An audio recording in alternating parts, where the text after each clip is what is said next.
Hello and welcome to Lands Unknown. My name is Will, and today we are going to continue working down the cis-Metrine coast of the Tyche Basin. Hello, old growth forest.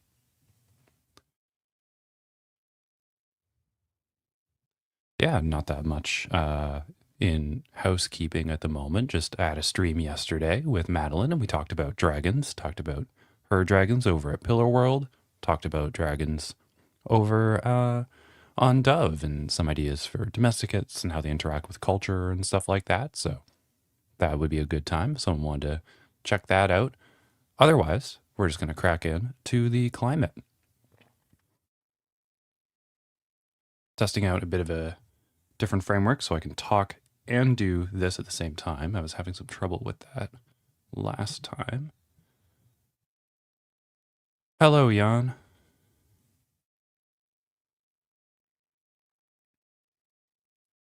Yo, Writer 2. Did you enjoy the stream yesterday?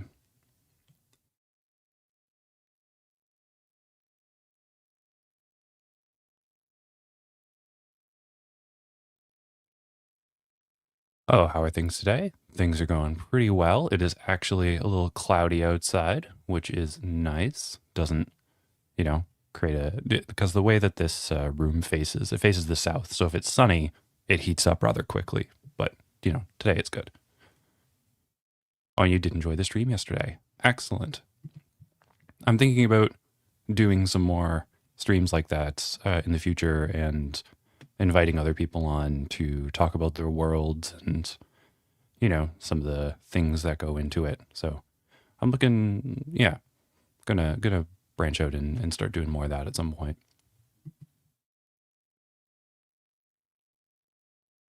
All right, so last time we were looking at how we were going to extend this CS region down, and where are my notes for that?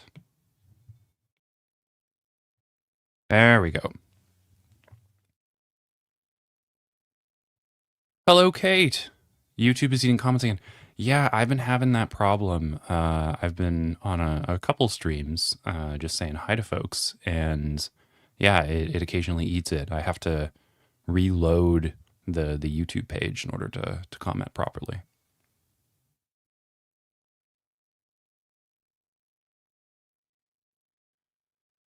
And that may be why, like, I can see like viewers who are watching and it says two, but based on comments, there seem to be a bunch of folks around. So yeah, it's just being a little weird recently over on YouTube. And I know some folks have had YouTube problems as well, like not being able to access YouTube and stuff like that. And it took quite a while to process the live stream that loaded yesterday. So YouTube's having some problems. All right, so from yesterday, what we have going along here, we can see that there's a break between the January precipitation, and I may continue the CSB to this first yellow line here. Let's pick a good color. It's probably doing something different, which is why it's pretty black. All right, here we go. Whoop. So I want to probably bring it to here. Oh, yeah, there we go. Need to take off whatever I was doing before. Smoothing. Oh, I remember what I was doing before. Yeah. Okay, so yeah, I'll probably go into here with the CSB, and then from there transition it to, I'll check to see whether it is a BK or a BH climate.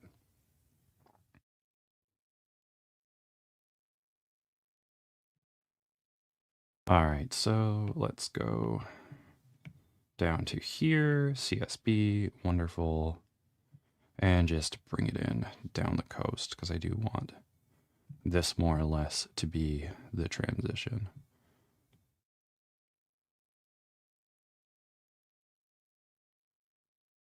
Yeah, Studio Pen's good. Great. Now we're going to throw the outline over top. How much opacity does this have at the moment? That's a lot.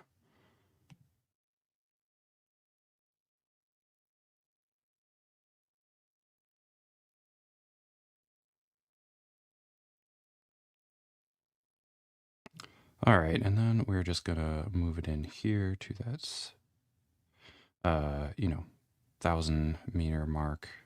It's where we want it, and I just want to get it in here. Just just depending on what I do with the ET and the EF in that region, I want it to be pretty close. And I can clean it up later, as always.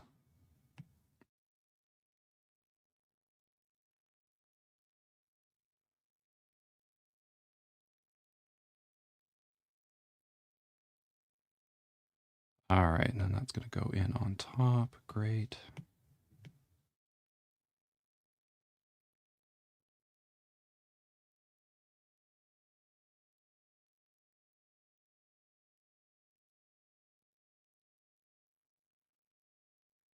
Okay, so now I want to go in without this layer on and kind of shape it a little bit to the, what you can call it, to the terrain here.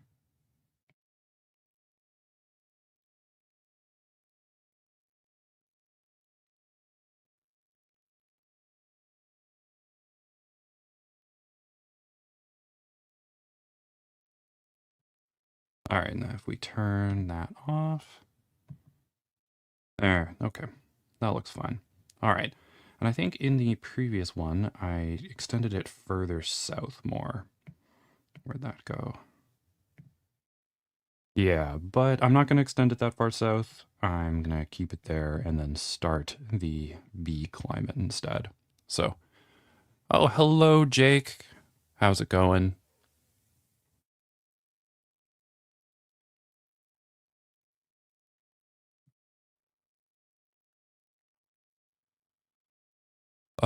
I hope everyone else is having a nice, relaxing Sunday. I know it's not all morning for everybody, but it's been a pretty chill morning. You're doing all right. That's good.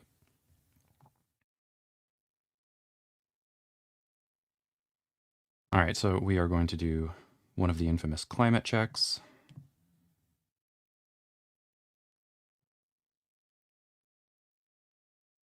All right, so let's go to our two climate ones here. And yeah, so it would be, yeah, near 20 as well. We can do 20.5. I think that makes sense.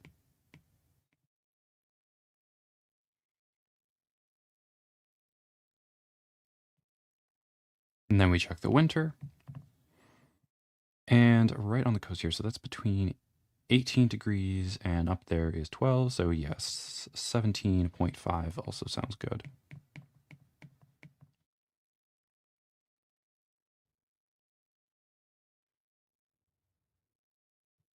Yesterday was quite a lot. The CCC4 video kept you up all night because she left one of the favorites until the very end. Oh, is that that's like the cursed conlang circus, right?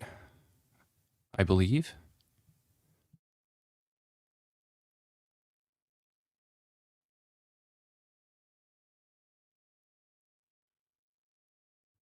And so if we have 20, 20.5 and 17.5, we get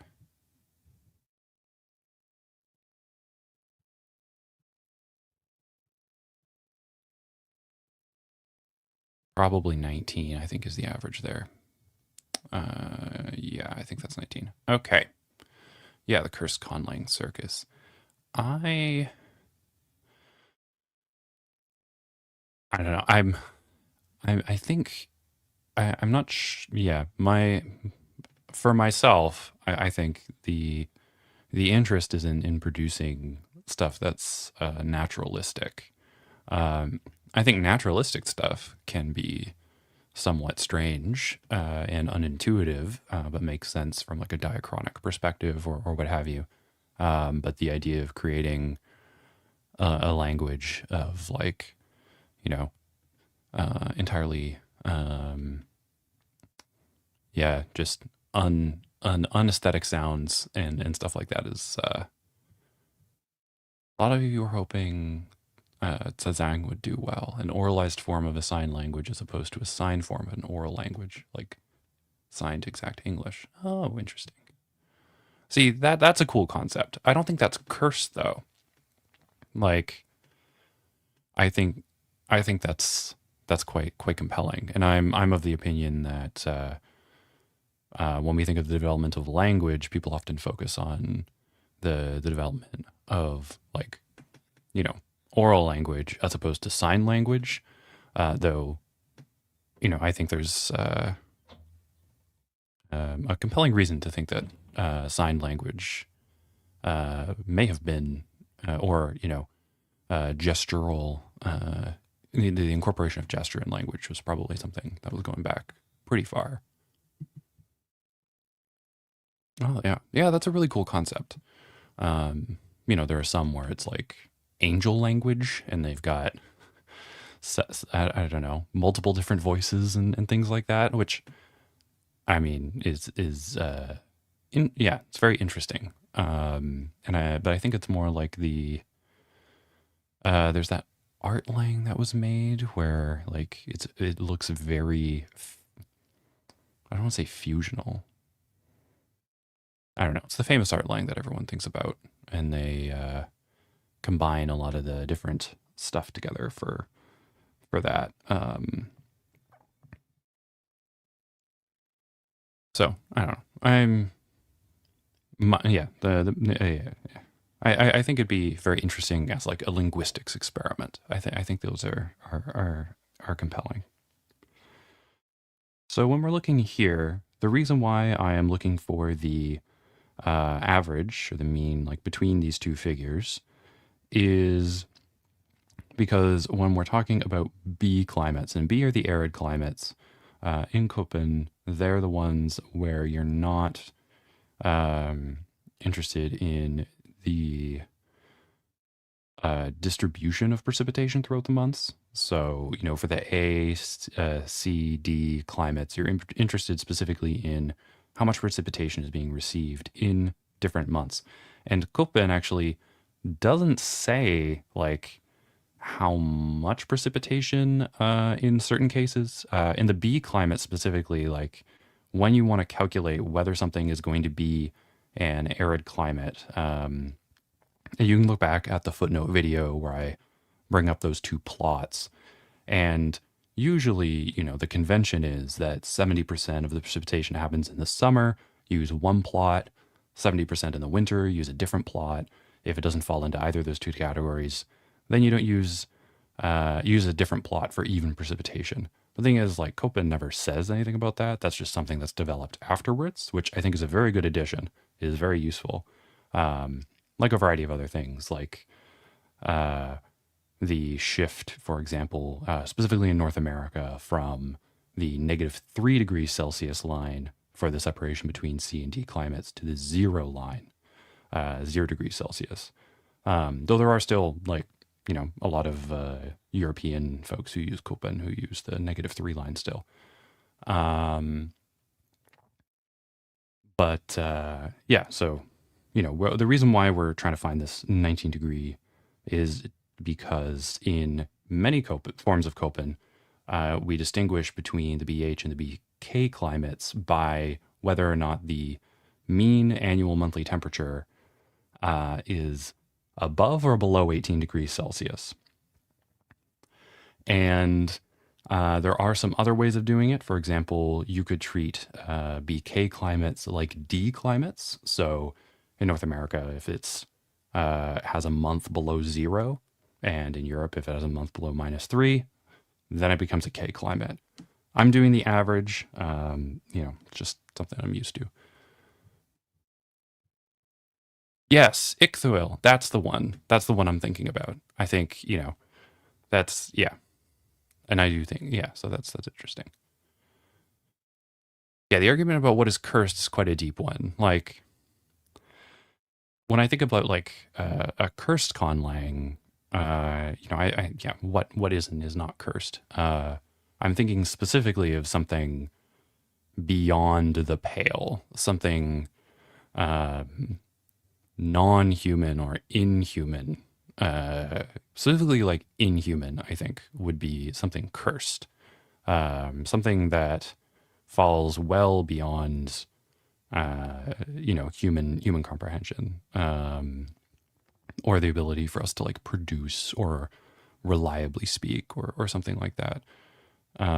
So like Klingon, I don't think would necessarily fall into that because it's still it's strange, and there are some unintuitive things in it. Though I think it's for people. So if you're making a language that's not necessarily for people, uh, regardless of what those people look like, then I think we start moving into the cursed realm. So much like before, my intuition was right in what was it? Yeah, it immediately starts, but I will have to shift it very quickly as elevation changes because, a degree and a bit drop is going to shift it to the BK. So this is what I kind of have in here. We have that transition from the BH to a BK, though it's quite a thin strip, and I don't think that's going to be the case. I think there's going to be much more BK here.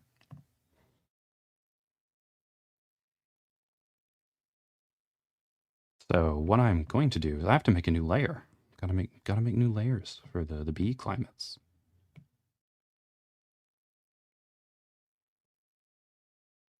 And I want to get rid of my temperature.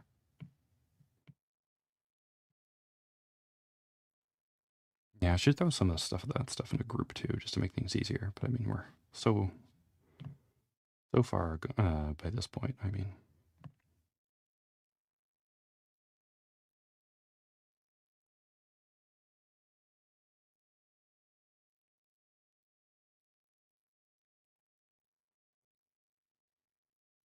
all right, we can just come down here and grab our little orange color we need. Wonderful.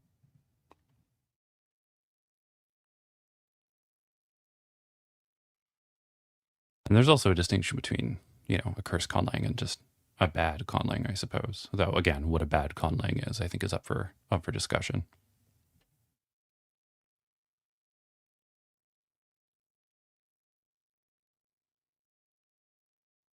All right, I'm going to throw this down just because I want to see where the elevation changes, because once it hits this 250 to 500, it would shift to the K climate.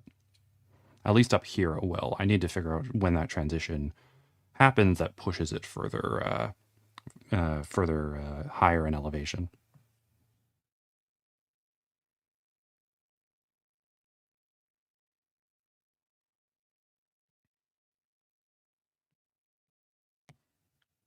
All right, so now that we're here, we can start throwing that down.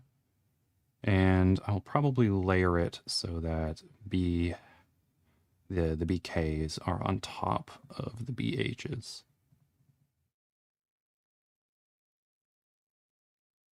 I mean, it could happen at the 250 line, especially up here.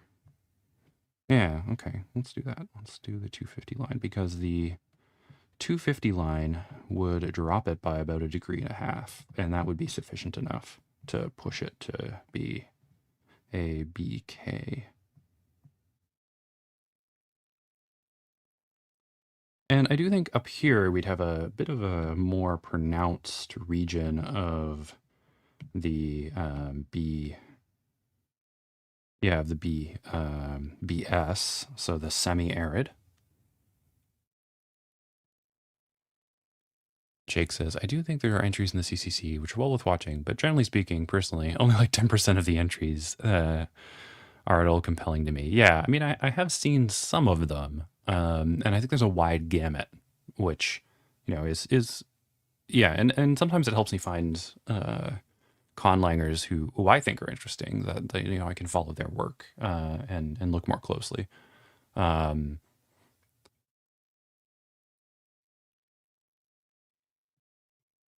but I am more interested in the naturalistic ones. Uh, it's and I like thinking about visual art. Like I am interested in abstract art and certain trends in modernism that play with form and color and like those sorts of things. So like pushing those boundaries in conlanging, creating like a modernist or an abstract conlang could be interesting to see what it has to comment on the art form of conlanging itself. Though, I mean, like genres of music, like, I'm not someone who listens to death metal. So I'm not gonna, if there's a death metal of conlanging, yeah. But that's like with any art, right? I think, people are gonna have different tastes and preferences for what they find compelling. So we're gonna have this extend. I think we're gonna have it come down to here. And because we have this parallel movement, nope, don't do that. Don't do that. Okay, because we got this parallel movement here along the coast, right? So I think this will probably over here be the end of it, of the H. No, sorry, of the S, of the semi-arid. We're gonna bring it down there.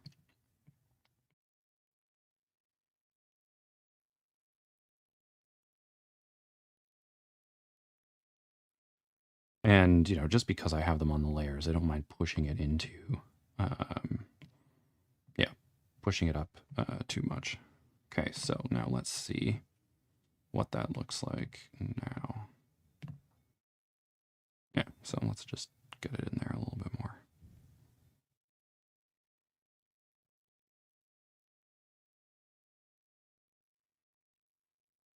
Little red dot was confusing me, but that does seem to work quite well. All right, so now I'm going to make that new BSK layer.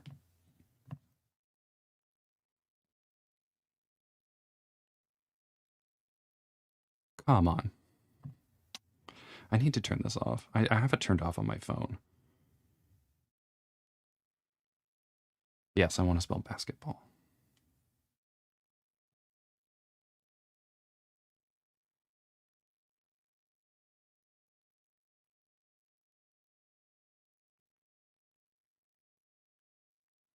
All right, now with the BSK, we are going to throw down our thing here again. Whoop. And yeah, so the 720 here will be sufficient. However, as we move further south, the temperature is going to rise, so that's going to push it higher in altitude.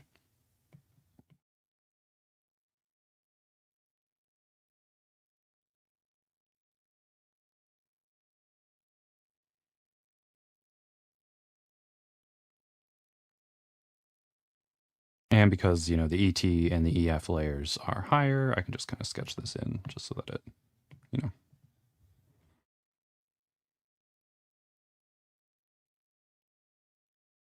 Let's take off this for a sec.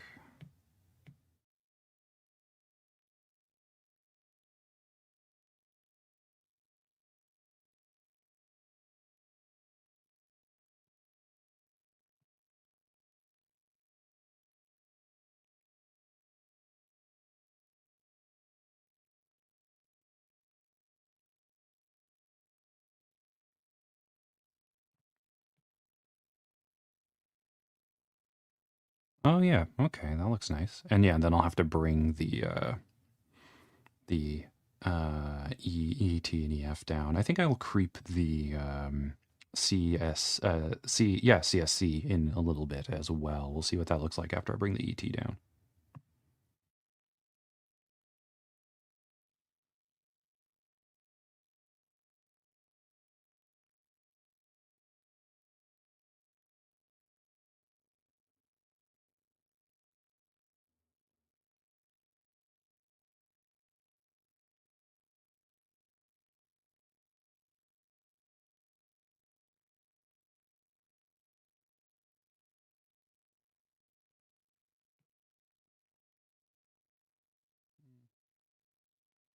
Yeah.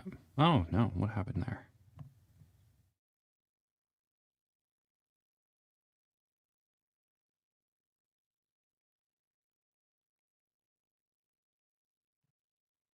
Okay, yeah, let's keep that little tighter.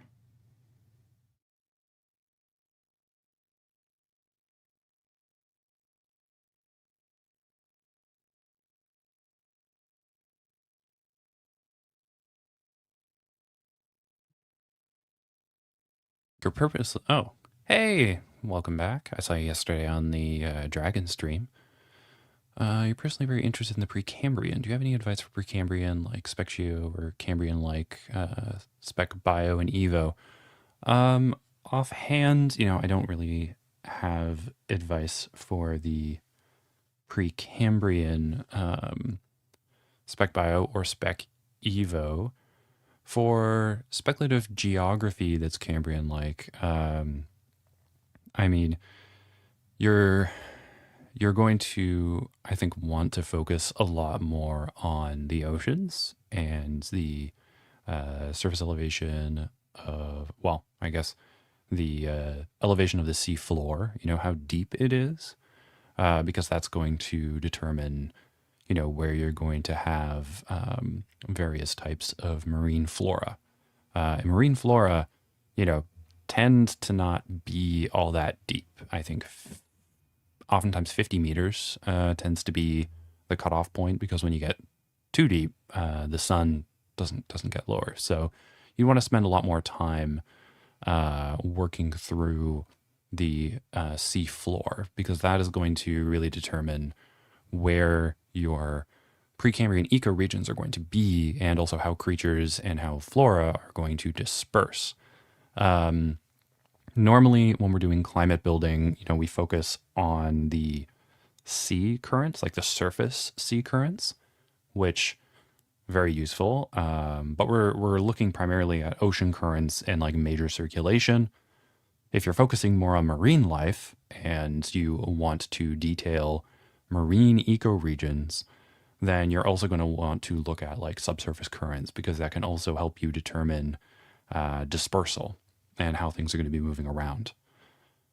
I'm, based on my world building stuff at the moment, like I think looking at the early stuff from Bibb's Alien Biospheres and looking at like the first few videos from Edgar where he's developing like basic body plans. That's the kind of stuff that you'd really want to focus on, especially if you're going back to like a Precambrian.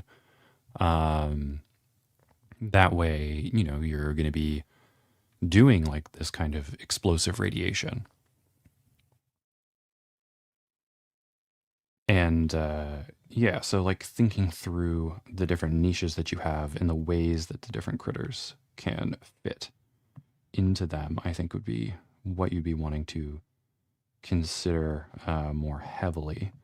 And so it's, yeah, I mean, that's okay. Yeah, we do want to extend the CSC a little bit here. Just so it doesn't like, end too abruptly. I mean, that may be too. There we go. That looks nice.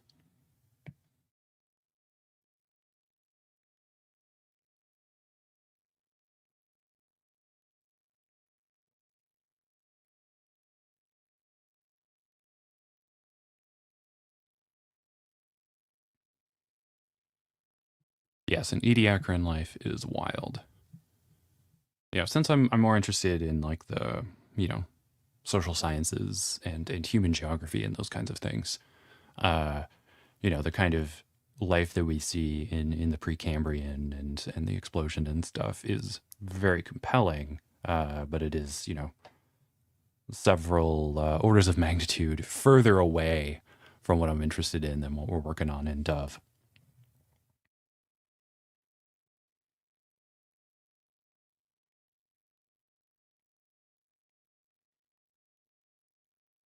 And that's also why I kind of purposefully decided earlier on that I was going to do more of a, like, you know, that the spec bio would be much more, I guess, seed worldy. Don't know if you could hear the police siren going by.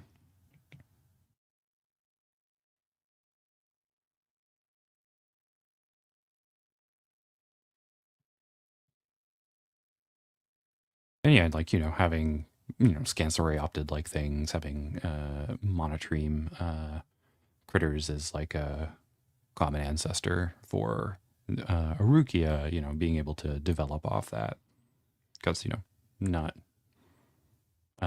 being able to do that, I think, lets me be creative in ways I like and create something that is familiar while also being different to kind of um, set the stage in the physical environment for a kind of world that is similar to ours, but also different. And like, when I'm developing people, I want to talk about, cavalry and chariots and the ways that like horses influenced the development of human societies on Earth, which is then why we have the Cabals, among other things, so that we can have, I can have those discussions and I can demonstrate those things.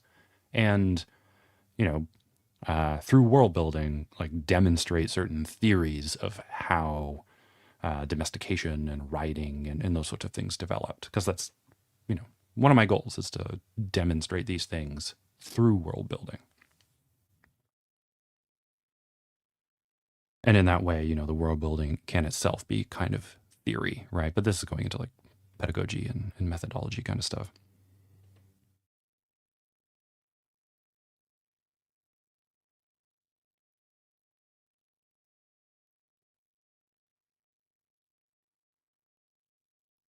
There we go. Well, that's nice.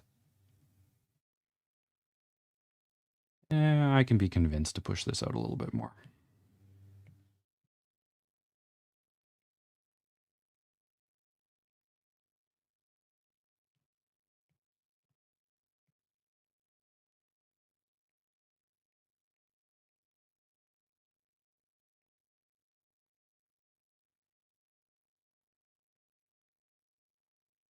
All right, I'm going to do another climate check just to make sure that, we're transitioning okay. And I do want to check when we're going to have to raise the K up another kind of elevation level.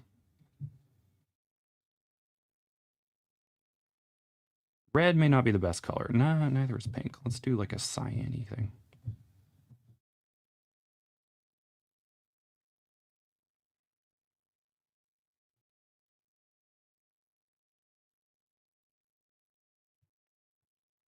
Marine flora is entirely restricted to the continental shelves or marine plateaus, right?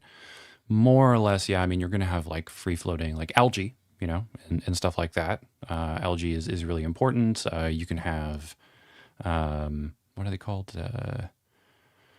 Chemotrophs, things that are processing chemicals and stuff around heat vents and things. They're going to be producing their own kind of ecosystems and ecoregions. But yeah, generally, like what we think of as flora is going to be restricted to how deep the light is going to be able to penetrate. And if you're making a world that has a different atmosphere and a different kind of star, then you're going to have to take that into consideration as well. Oh, here we go. Are you deep sea diving in the Diacrian period by and Ginkgo traces for a brief overview of the period? Oh, that sounds nice. Ginkgo traces, is that like a pseudonym? That's a pretty good video. Oh, it's a YouTube video. Okay, okay. Scientific outlook. Were these the first animals in history of the Earth? Yeah. Setting would be good for a fantasy or fantasy-like book. Yeah, I mean, and I think there's some, more drive for like paleo fantasy as well. Having like dinosaurs and stuff like that in there.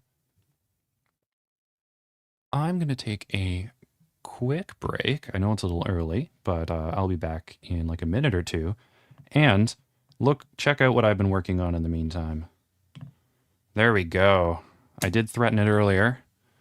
We have a new icon. I'm still working on it. I want to like get the rim of the sun a little better, but took the idea of having a sun emblem and put a green dragon into it. I can talk a bit about the process of that when I get back. But yeah, we've got a new icon for praising the sun. So I will be right back.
All right, and we are back. Yes, it is quite glorious. Yeah. Thank you, Kate. Thank you. Thank you, Jake. Thank you for the nice dragon. Yes. And so the process for this, let me see. Do I have it here? Oh, no, I have it in the different file. Let me, because there's secret things in there. So let me just switch for 1 second here as I go find the other one. There we go.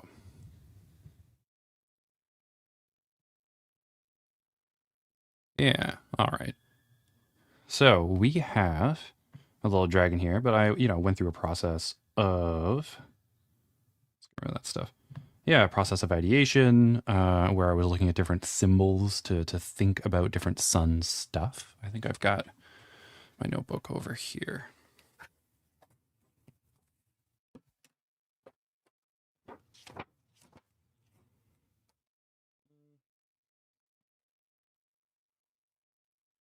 Because you're not supposed to see what's on the other side, but there we go. We got.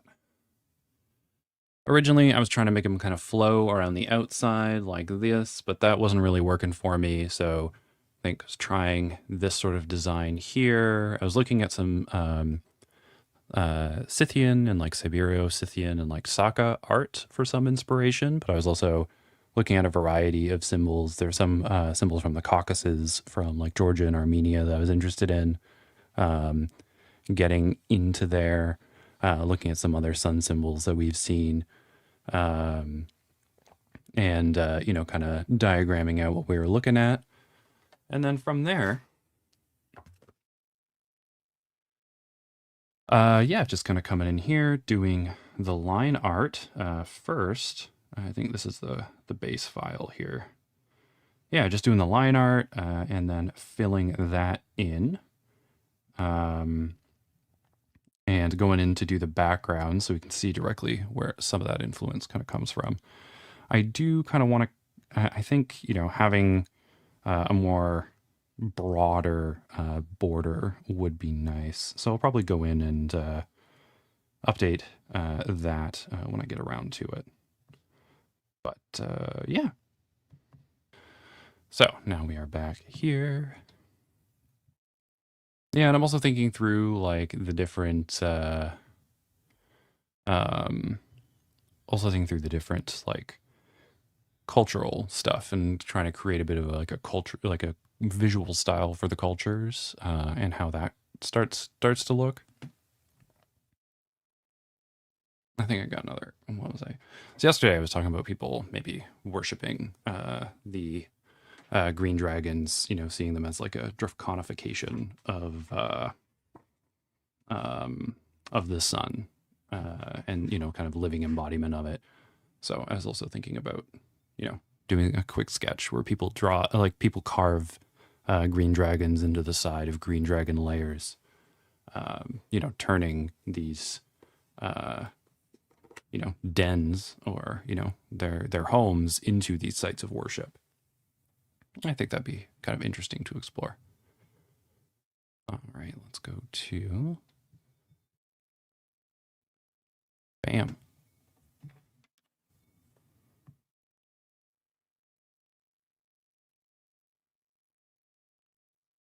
I think some of the lines need to be clean. I'm also, I've got my little Lance Unknown mug here, but I'll probably, once I clean up the lines, do a Praise the Sun mug. I think that'd be fun, specifically for the streams. All right, so working in here, what was I going to do? Yeah, going to do a couple more temperature checks, and I picked a color that does not, have something close to it. Yeah, because we got DFC over there. Oh, hey, wait a minute. This little CSC section got away from me. Oh, no, that's CFB section.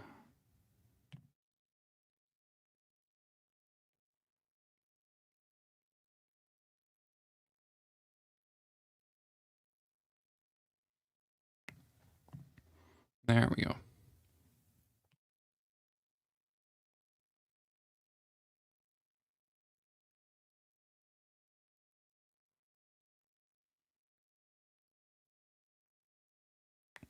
And then my teal color just kind of disappeared, which is great. There we go.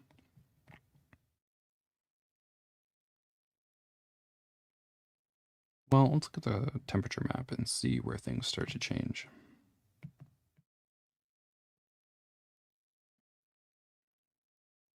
So where would 21? So 22 is this line here. So 21 would probably be on the coast. All right, so if we say 21 is here, where is the 18 line for the winter? Ah, okay. So the 18 line appears here. More or less, because in the winter, we've got, which way would the water be moving?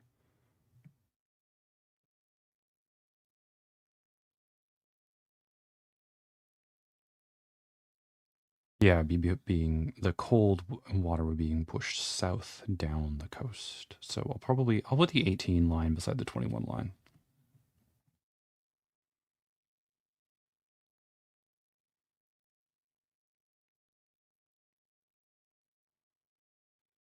And 18, 19. So that's 19.5 as an average, I think. So yeah, we would see it pushed a little further into the 250 to 500, but it's not that extreme. I want to know when we have it pushed up pretty high.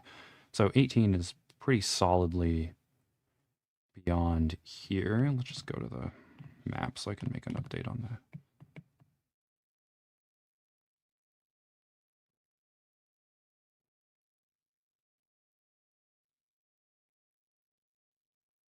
There we go. So I'll make that update. So yeah, so then we have it kind of increasing, I guess. To here would be 19.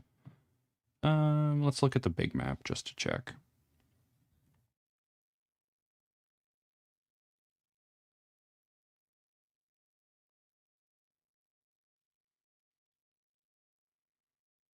All right, so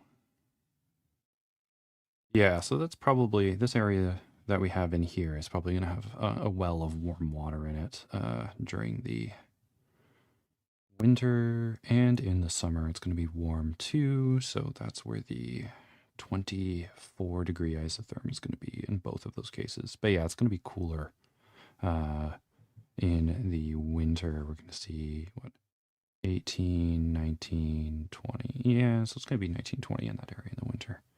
So let's go back. Go here. Okay.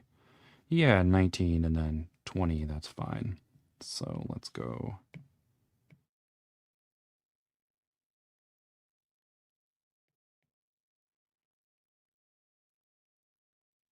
$19 and then all in here we can get to 20. That's fine.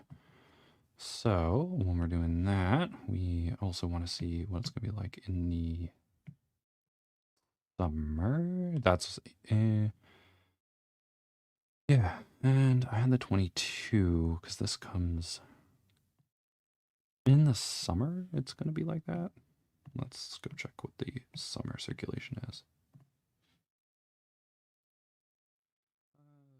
Yeah, so just looking at here. Oh, yeah, no, yep, it's going to be like that too in the summer. Okay, so gonna have maybe 21.5 over here, and then moving. Yeah, maybe in here we can have 22, but that's not going to change all that much because I believe that part's already done.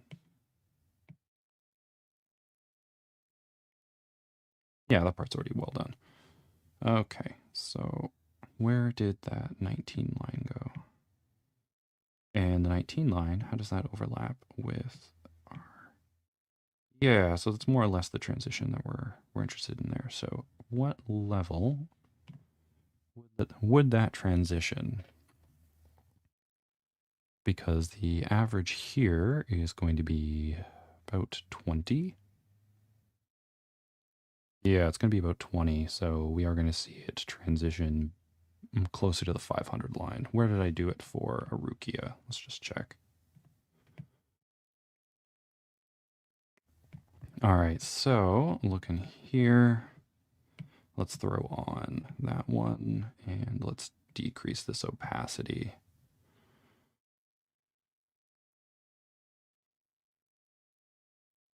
So I've got it transitioning kind of close to that line there. It is a desert, so it's going to increase by, what is it, 3 degrees over land? It's going to increase by 3 degrees over land just because there's a little vegetative cover. It's going to heat up more in the summer specifically. So what was the temperature that we were looking at in the, yeah, I think it was 3 degrees in the guide. I can check the guide real quick.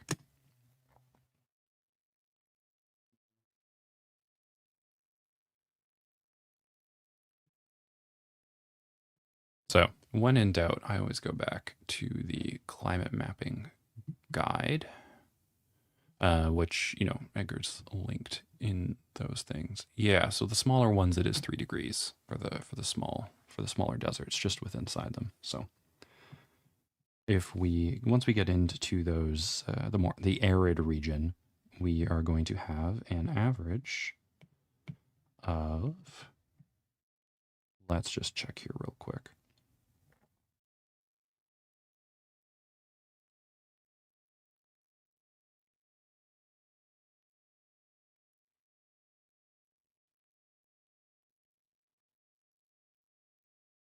All right, so yeah, we're working on there. So there's the 19 and then the 19 at water level, and the summer that would become 24. So we're checking here where it's transitioning to the hot arid. We are going to trigger that as well. So it's going to be 23. So then the 23 and 17.5. We're going to equal that out around, yeah, it's going to be around 20 degrees. And then down here, the average shifts to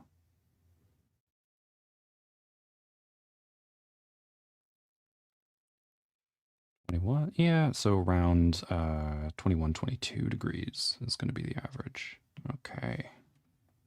So that works out. So if it's 22, that needs a 3-degree change, and that's the 500 line. So let me see what we got down here.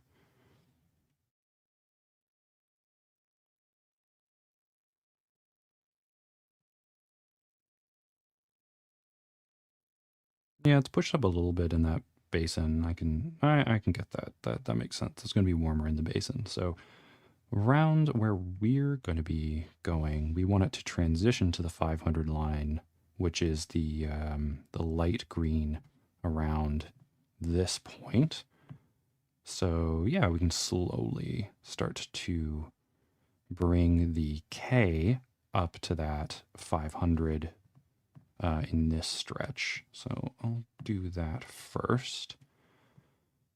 But we're going to have the transition to the 8. Yeah, we're going to have a transition to W at this point here where we have this blue check. And that means that the BSK is going to be more restricted to the higher elevations just to begin with. And that'll be because as you get higher in elevation, it gets cooler. And as it gets cooler, you have less evapotranspiration. So you're going to have more moisture in the soil. And that's going to help the transition. It's going to pull, the necessary amount of moisture down and move it over.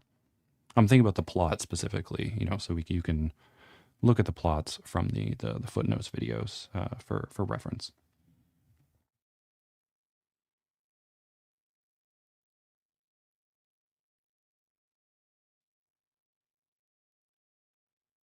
Yeah, so maybe I'll do the BSK BWH as the bottom layer, and then I'll do the BWK as a layer above it, just so that we can work through it like that. Rename.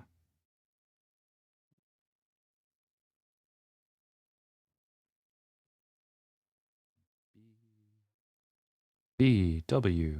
And when I do the H, gotta remember to click the button. Wonderful. And then we can grab the red color here from Erukia. So we're just working with the same palette.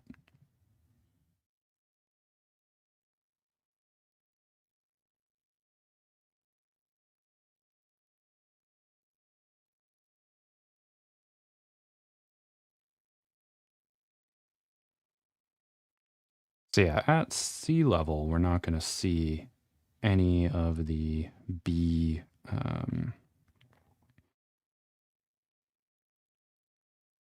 Yeah, we're not going to see any like BK climates. They're just going to be at the.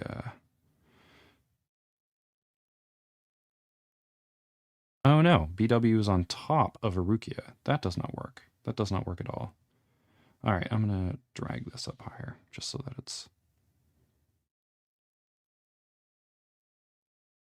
There we go. That works better. Great.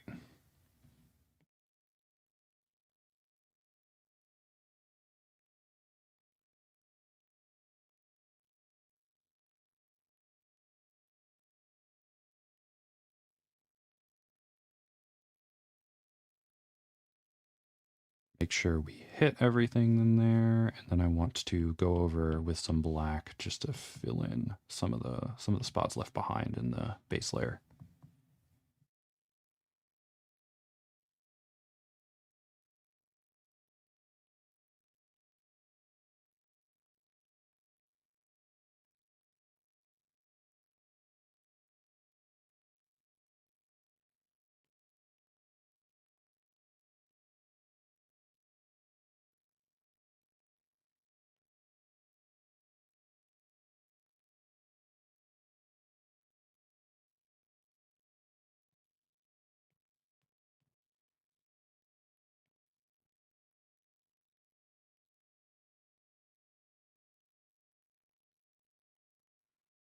Yeah, I may need to go in and touch that up a little bit. I think it's grabbing some of the yeah, I think it's grabbing some of the outline from the other one, making it look a little off.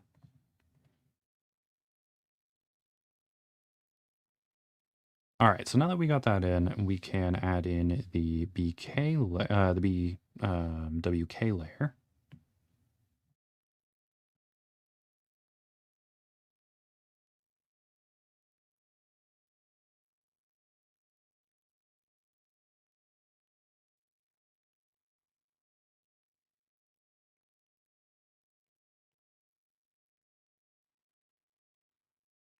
All right, and this one I have it pushed up to 1,000 in there, which is okay. That is fine, but I do want it to go to 500 around here. So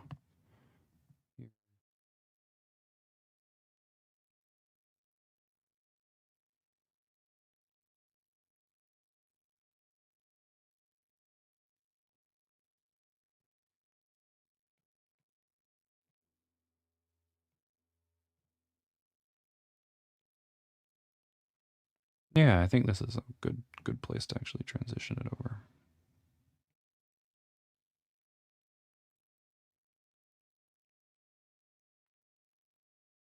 Ah, I see. So it is.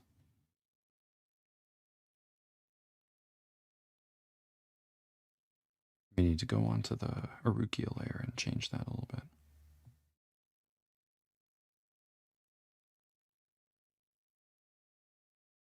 Yeah, because it doesn't kind of loop around.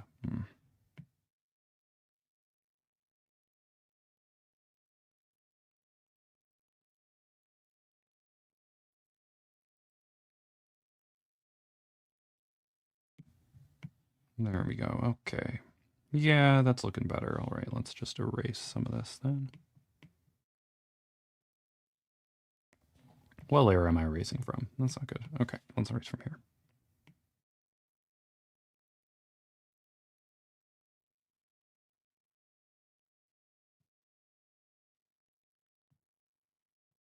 There we go. That's pretty good. Pretty good transition there. Let's just get everything in here.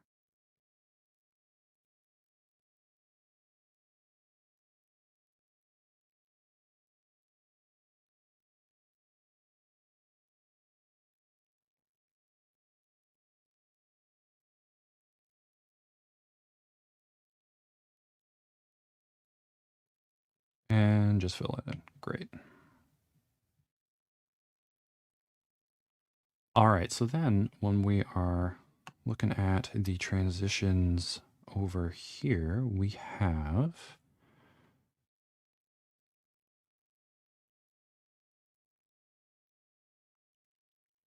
it shifting from about 250 to the 500 to 1000 line. So that will, I want it to be about midway. So there may be a little bit of hot desert in here. That's the question. Do I want some hot desert in there? And when does that start to happen? Well, first things first. Let me see. Yeah, we're good. Let's just do up here first.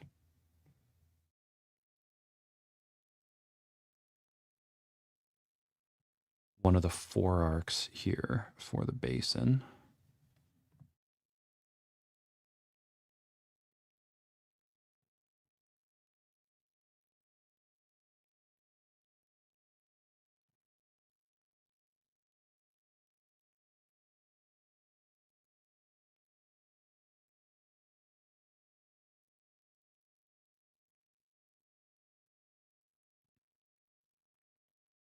You know what? I'm just going to run this. Yeah, I'm going to run this all the way up to here.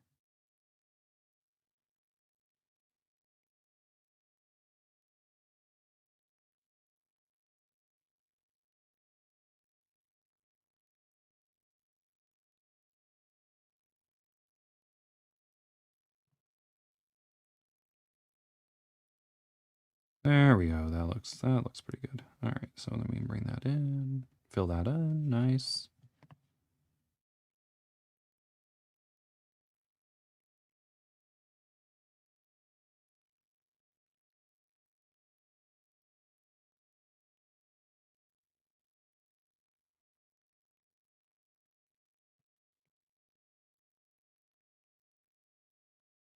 There we go. I mean, looks kind of sloppy, but we go in afterwards and we erase to kind of clean things up and create more interesting, like defined shapes. Yeah, because it looks kind of blobby at this point, but we'll get rid of those blobs.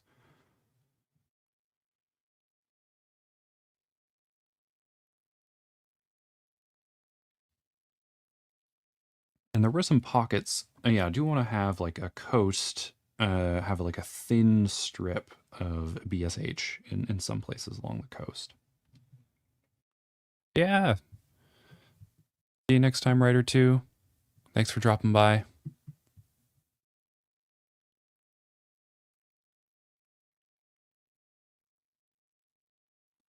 Okay, so the transition is going to happen over here. I'm going to start at a higher altitude.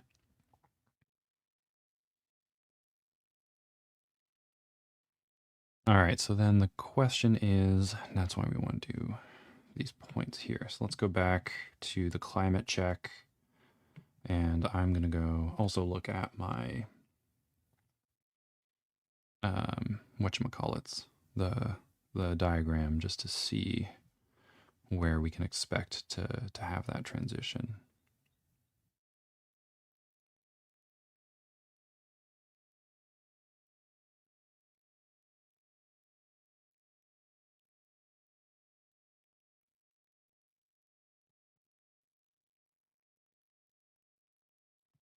All right, so 0 meters, we got degree C in both those cases. Let's make it a little thinner. I think that's kind of contributing to some of the blobby shapes. All right, so we have already, what we're looking for is what is it going to look like when we are at a higher altitude?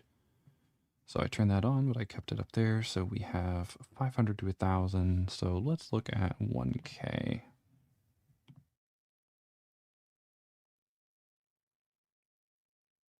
1 kilometer is going to push this down pretty significantly. But it's also arid and dry, so I'm going to lean more into the 6.5, 7 degrees as the change. Though as we get up higher, it's going to be a bit more moist. So, yeah.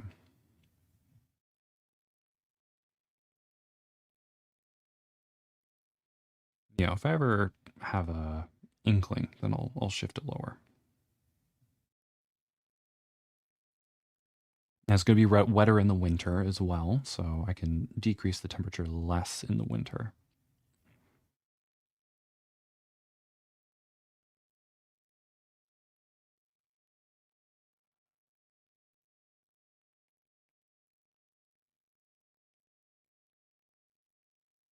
That's a pretty big C, but that's okay. That's fine.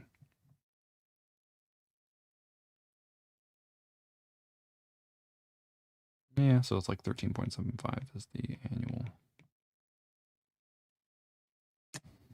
And let me look at my...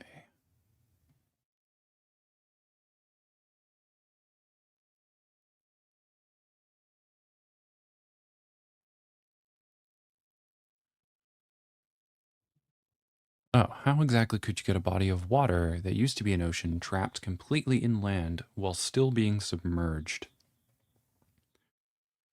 So, I mean, you have something like the Caspian, for example. I mean, that's how that got there.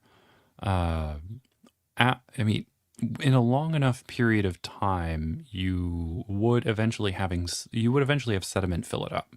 So the question isn't about it isn't about forever.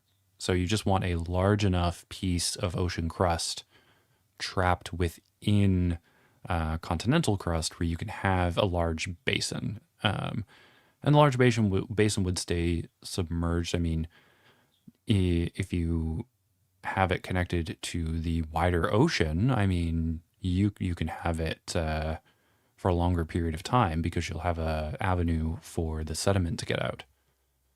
But if you want to create like an endorheic basin, then you're on a bit of a timer based on erosion and those sorts of things. So if it's not getting all that much discharge, so if the rivers flowing into it aren't all that aren't receiving all that much precipitation and things, then you can have it for quite some time. Again, Caspian would be something to look at. If it's being regularly filled by like very, I don't know, pluvial like systems, then it's going to fill up faster and it's probably going to overflow occasionally. And I think that's what we were doing on Kretok. There's a large like endorheic basin on Canner. Yeah, on the big one, on the big L-shaped one that's kind of tilted. And yeah, that one occasionally overflows and spills out. So whenever you're thinking about like endorheic basins and stuff like that, like those closed basins, you're always looking at them at like a particular moment in time. You're not, because none of these systems none of these features are going to last forever.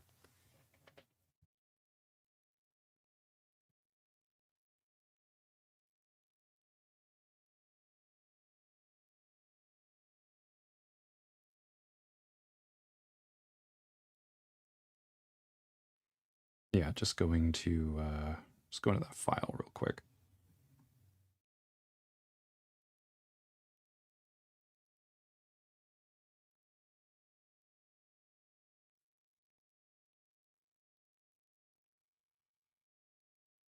While I wait for that to load, I will keep moving down.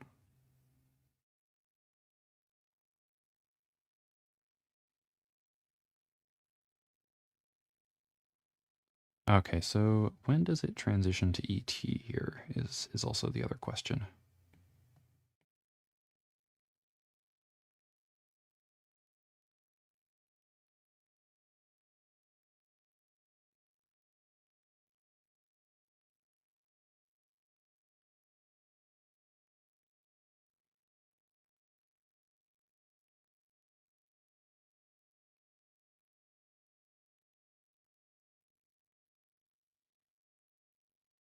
All right, so 3 kilometers is going to drop below zero. Yeah, but it's just after 2 kilometers. It's going to become an ET. Yeah. I don't know, 2.2, something like that.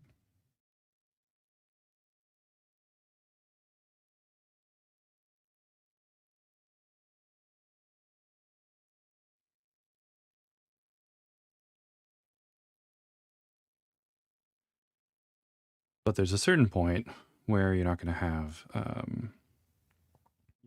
that system anymore. So let's.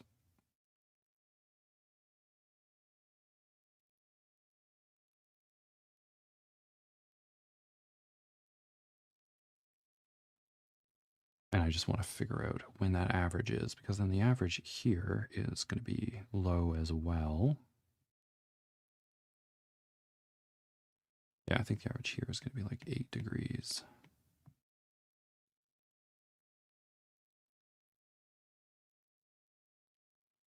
All right, so the majority of this precipitation that they're going to receive is going to be in the winter. It's not going to be sufficient amounts, but it is going to be a decent amount. And so we can have BSA climates until it gets to around 0 degrees or so, but usually they'll be receiving annually like 100 to 200 millimeters of precipitation. But yeah, so I think we could do just fine with the 13.75 degree number. With that, you can have 300 millimeters of precipitation, which sounds reasonable. Any more of that, you'd be shifting into a C climate before you'd hit the ET.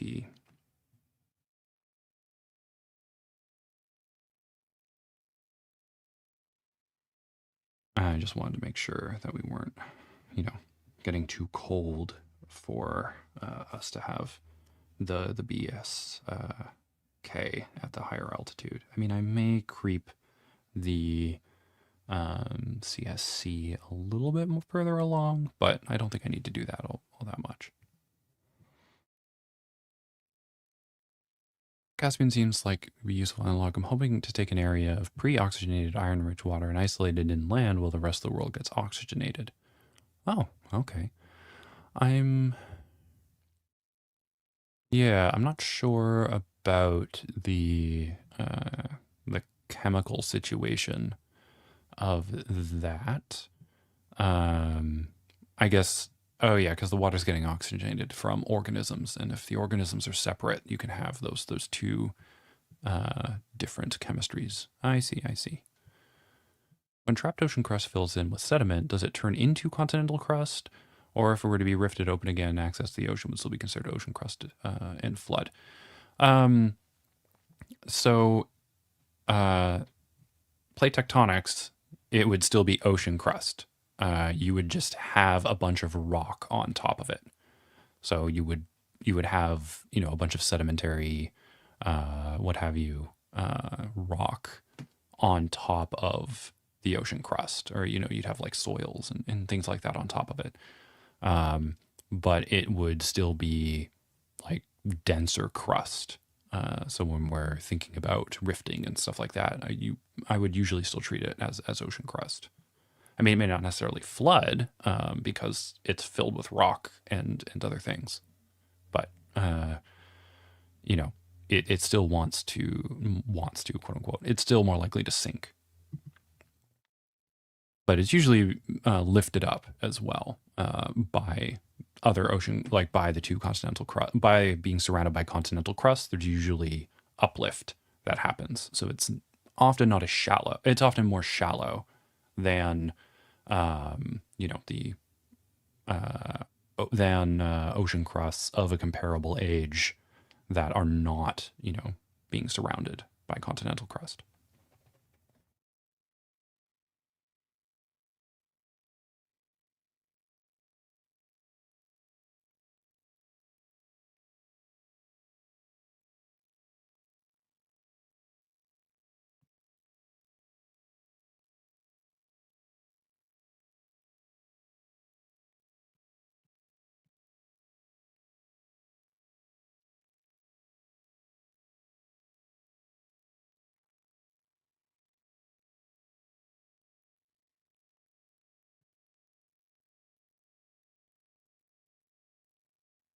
All right, so I'm going to extend that there, and then I'm going to pull it in slowly because that is at the that's at the 2,000 kilometer, and that would be one of the drier areas. So I'm just gonna it'll on this side, if we're looking at the winds for a hot minute, let's look at this. So in the winter, oh yeah, no, it's in the summer. It's gonna get some of its precipitation. So I'll go check that one sec.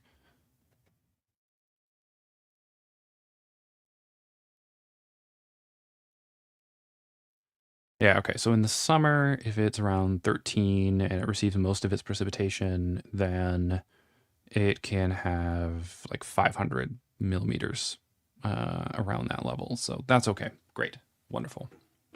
So yeah, I'll pull it down further. So if we are, let's just ignore this for a moment. Let's get rid of this group. No, nothing there. So July, wonderful. So if we're looking July here, what we are paying attention to, let me bring up one of these random stuff layers here. Okay, cool. So what we are paying attention to is that when this is going this way, this is an area of lower pressure. So when you have areas of lower pressure, they are going to, start to cool because they rise, right? If we're remembering our thing from, I guess, the other map there. Where is that?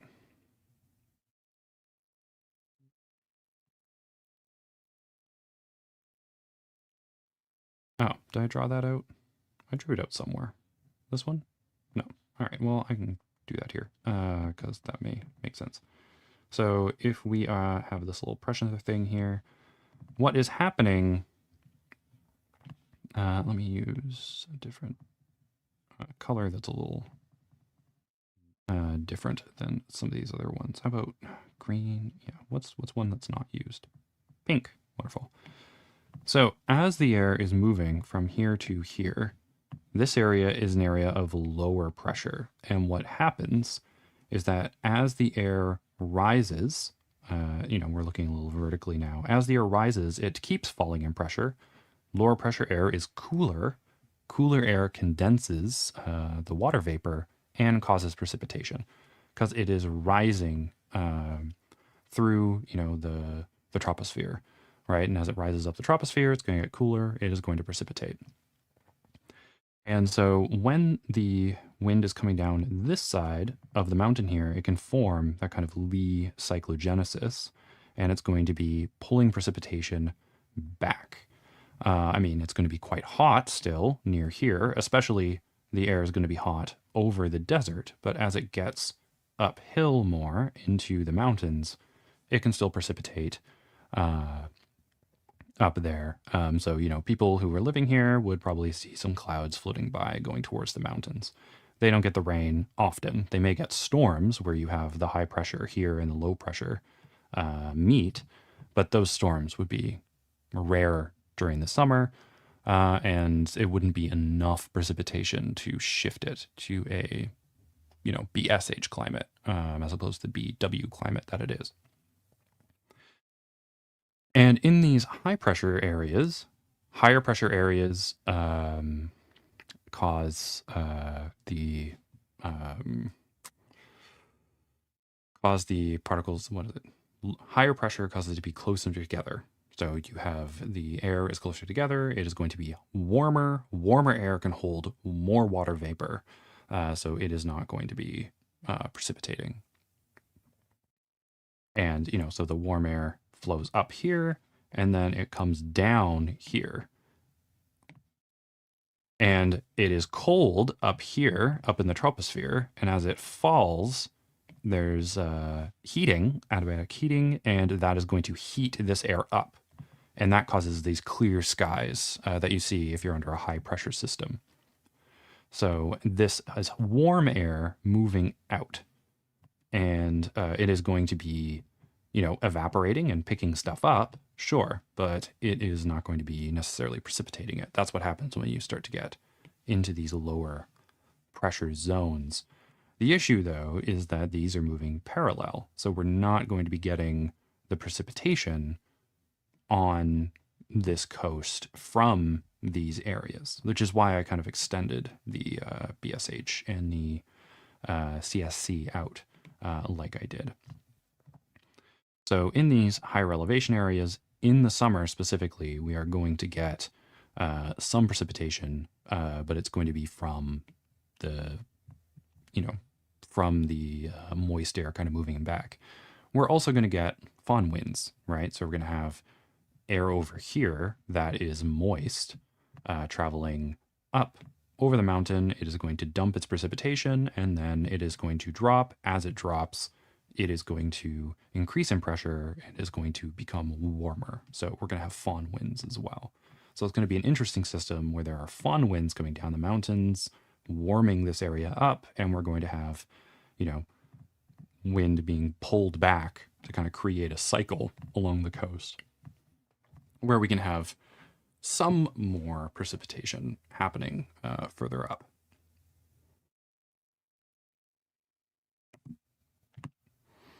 But I mean, it's not going to be significant enough to, maybe there's going to be some. That would be CWC if I wanted to include it, but I don't think it's really all that necessary.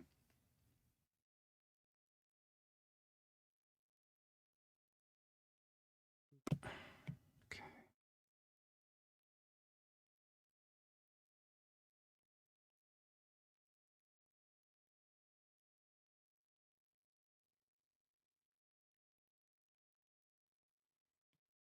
So that's why at these higher elevations, we are going to see these BSK climates.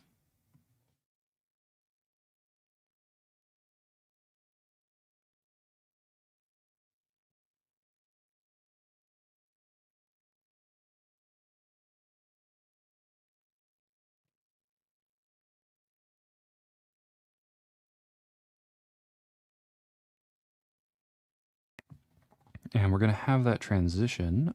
Yeah, I think happening around here would probably work well. Because, again, the winds, if we're... if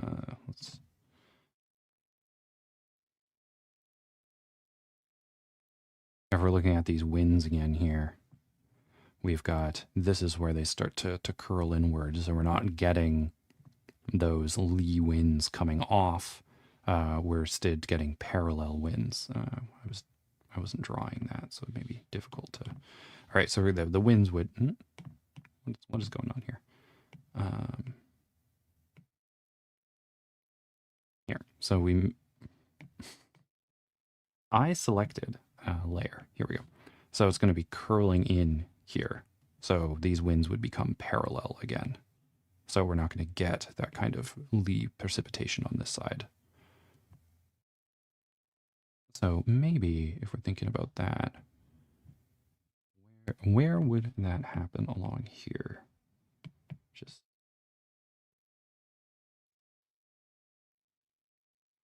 all right, just kind of thinking through that. Yeah, so we would probably stop seeing it around there. Yeah, so this would probably be changing it to the 2,000 meter mark just before we go around this feature where the Metrades kind of collides with some of the Kotars.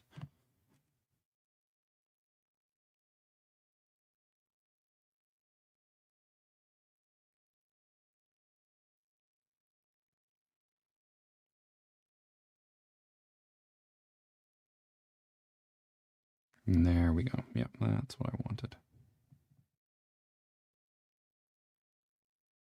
And I believe it's now cut together. We want that there. Just so I can fill it in.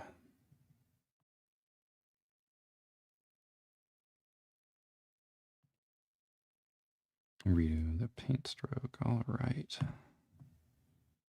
Great. And I believe that will have connected everything. No, it did not. No, no, no.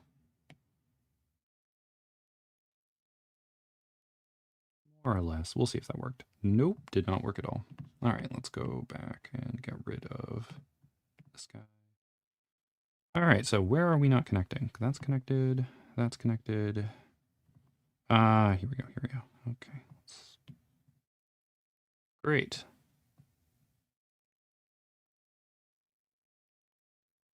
There's the ET. Okay. And this is a kind of a sharp transition, so I'm gonna curve it out a bit.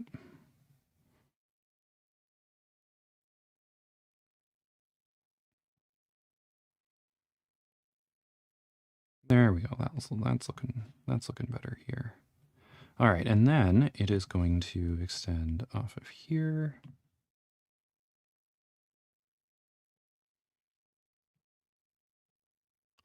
And we can throw that back on and kind of confine it to that orange area.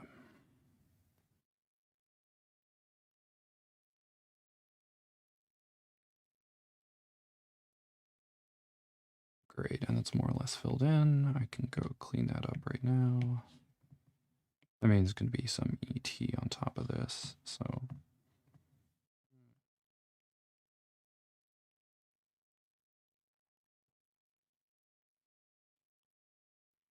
I'll see how it looks with the ET, but I don't know if I want it looking like that.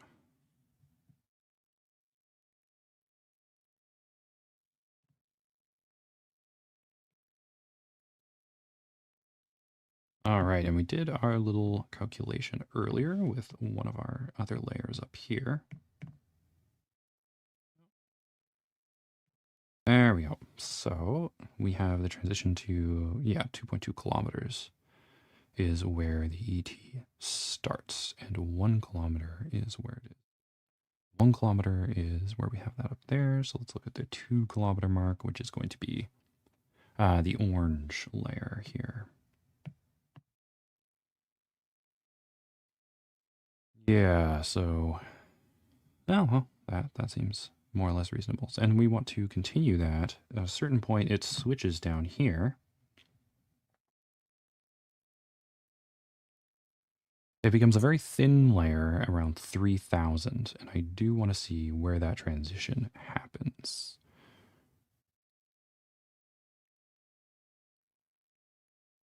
Because for the 24 average, yeah, let's break that down too.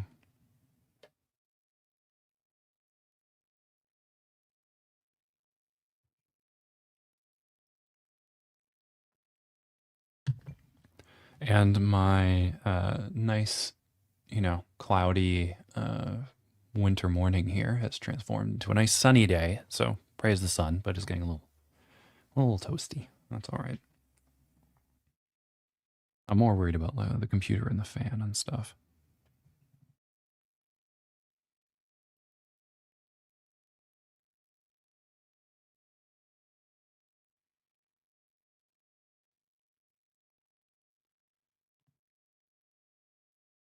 Okay, where is... I am not hidden.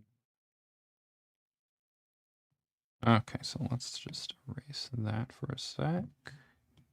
Because that's the average, so not really.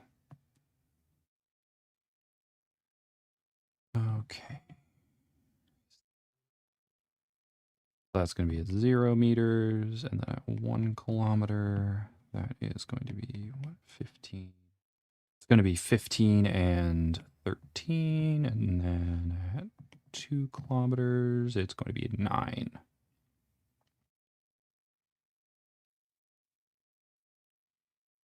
Oh, no. That's not what the 24 was. The 24 was the temperature of the actual land of the desert. The sea, the ocean, is cooler.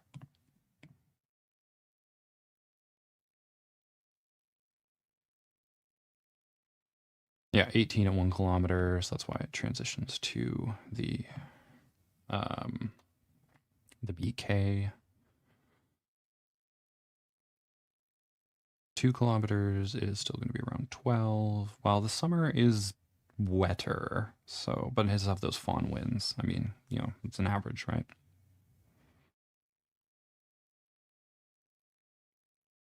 Yeah, 2.4, 2.3 is probably where we're going to see it. Well, that gives us a pretty good idea of where it's going to transition.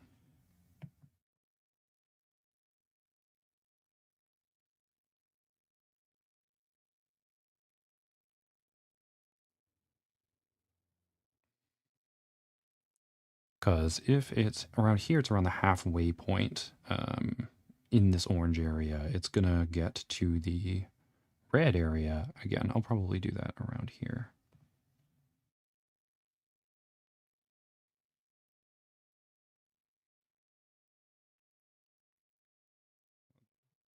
Let's just check where I'm starting, just so I got the place down.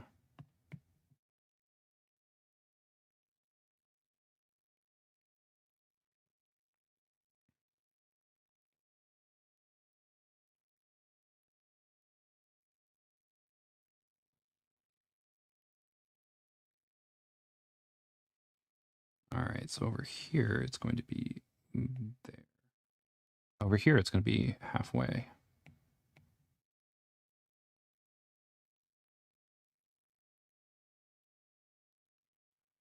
And up there, it is going to be essentially going to the edge.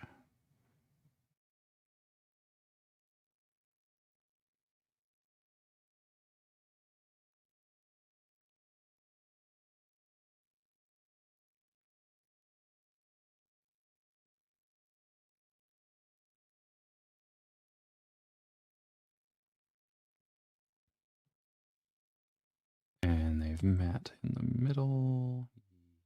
Yes, there we go. All right, now this one just needs to continuously creep into the red area, so it slowly makes it there.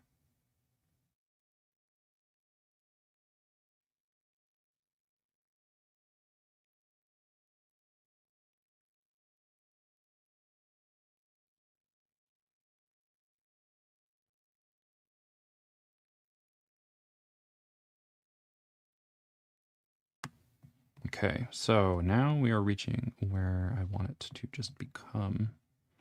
Let's open that up here. Okay.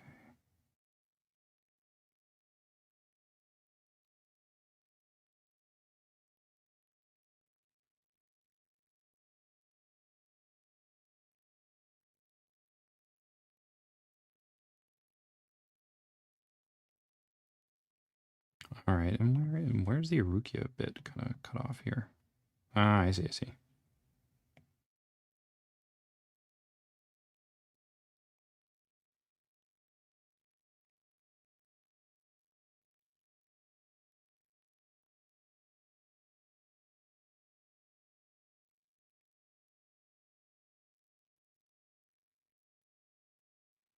Well, we'll have to deal with that after when we do the Laaneo side. No problems there.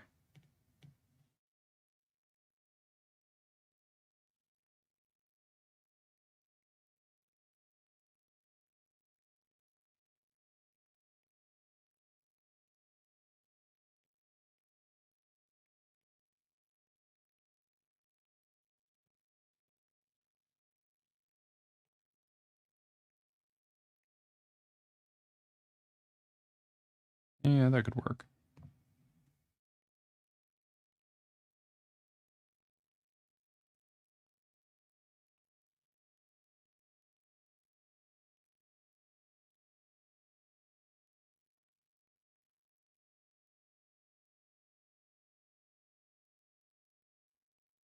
I'm just going to bring it over the 3,000 meter elevation line here.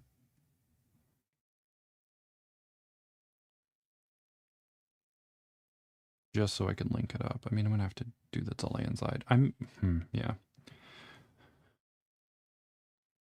I think next time I'll have a poll for folks who are there earlier on, and we can figure out what we want to do next. I do want to get to Elea, but I think Dahlia makes sense because it's literally right there, and we're going to be working on it to finish this one off. So let's, I think that's that'll be the way to go. And then I won't have to do the interior. Or once...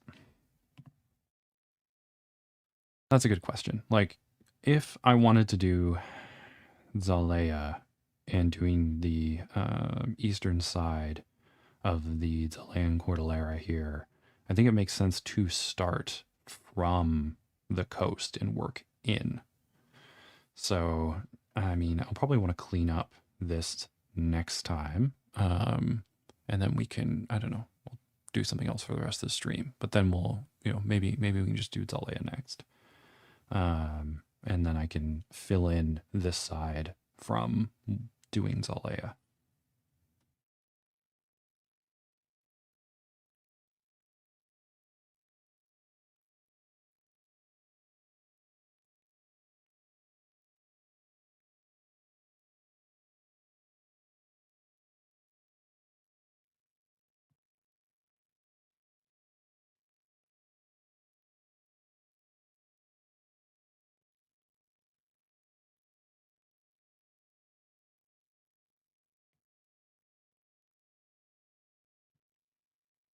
Let me know what folks are feeling about that in the comments.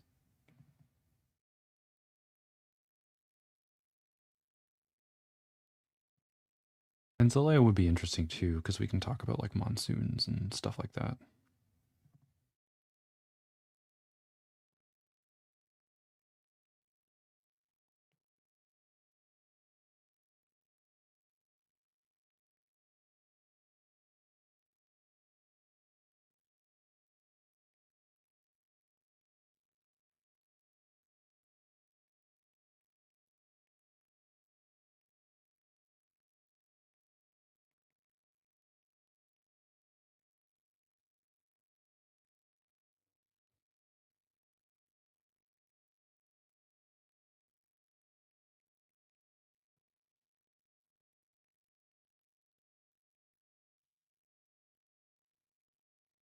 In the comments, what am I talking about? In the chat. Yeah.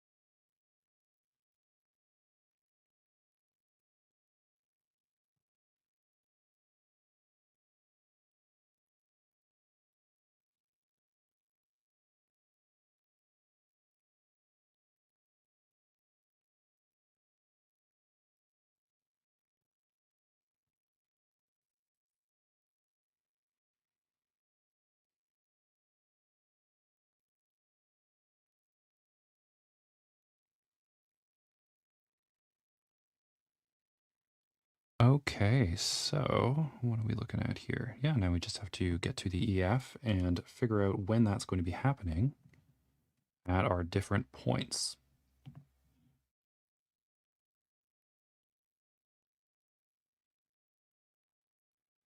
And so we want 0 all year round, and that means...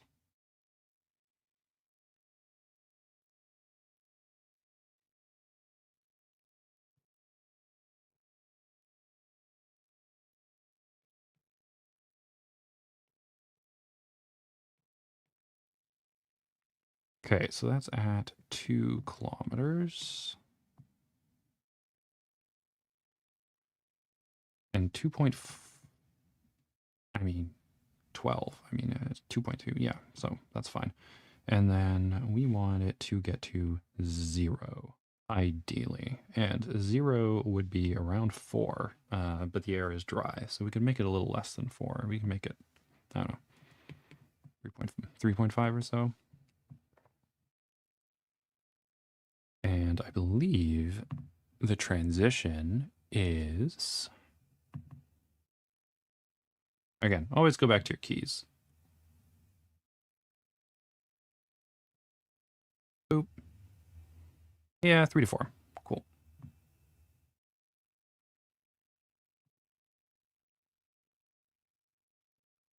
And if we look at our Zalea There we go.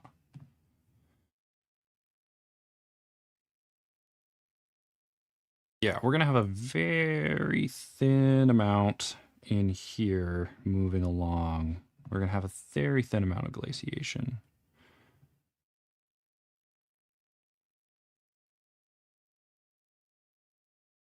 It would be interesting if there was a little break here. Let's go to the other map and check sec, because I think the other one's a bit more high.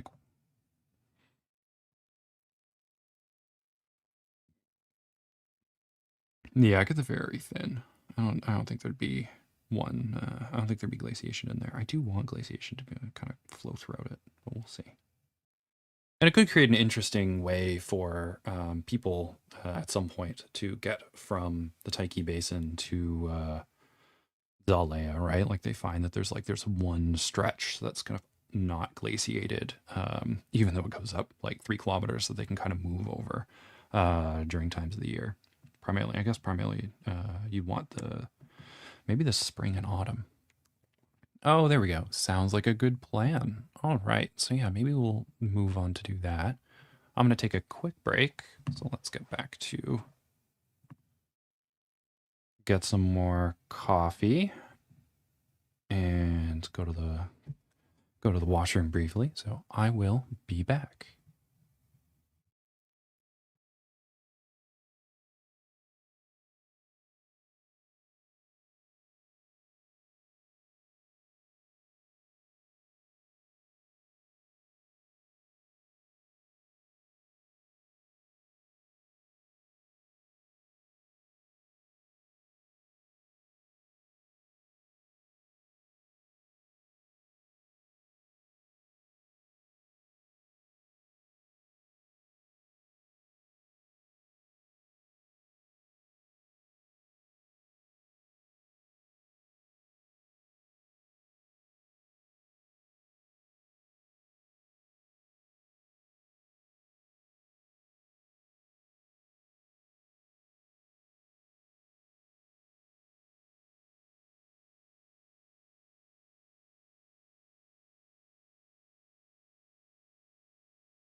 All right, and we are back. Praise the sun. Boom. Okay, so we are. Yeah, so around 3.5. All right. I don't know. That seems to be. Well, yeah, there's the white line that's kind of showing us latitude and longitude breaking it up. But yeah, I don't know if there's going to be ice there. Maybe a little bit of ice. Maybe some glaciation, and I'll include that on the map.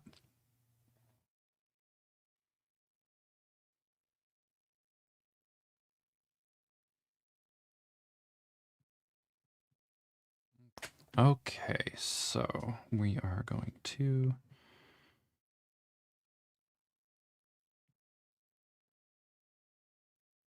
just start to bring that down. And this is where it hits 3.5.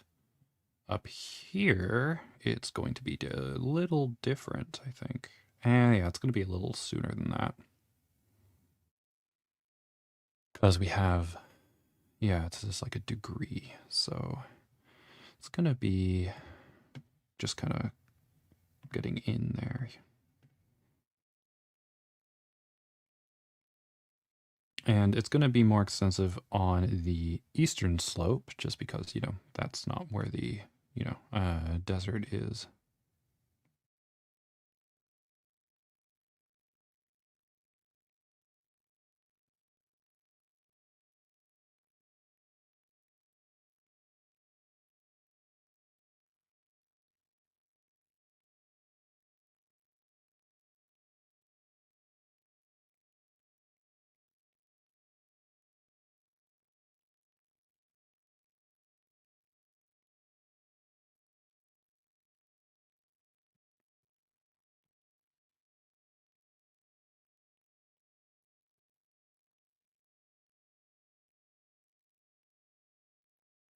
Just trying to follow the contours of that elevation.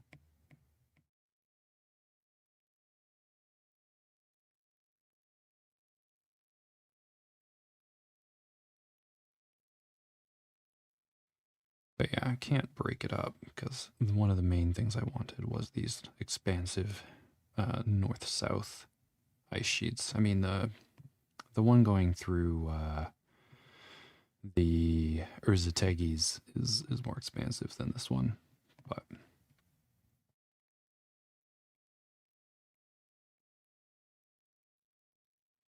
all right. And then we got to transition to the Erukian thing over here. I mean, yeah, I don't know if they'd be sticking out of here all too much. All right, let's turn this off for a sec so I can see where it starts here. Okay.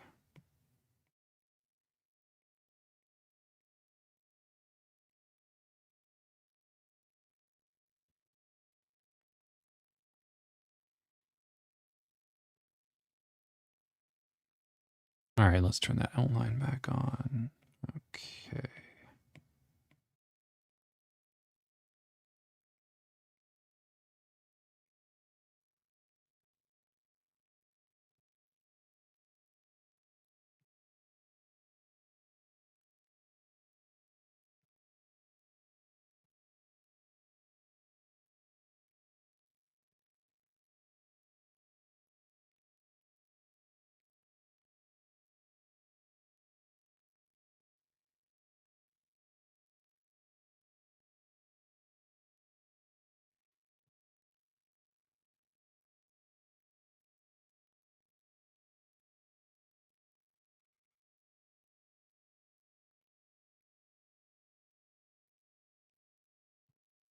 Can I get it? No, that's the brush isn't small enough to do that.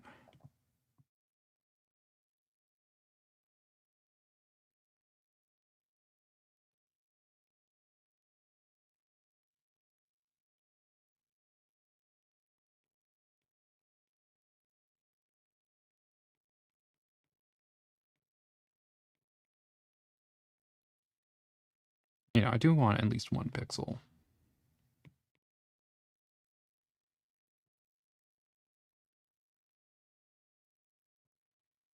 Yeah, no, that looks a little too.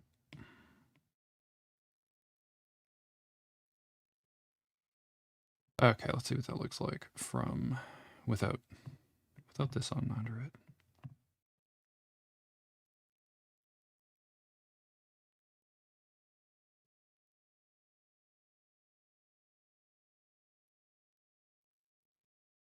Looks a little odd because I'm not necessarily going too much into the Zalaean side, but and I would want to touch up the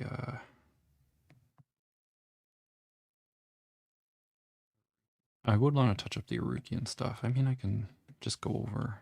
I can put it under and then go over it with the other layers.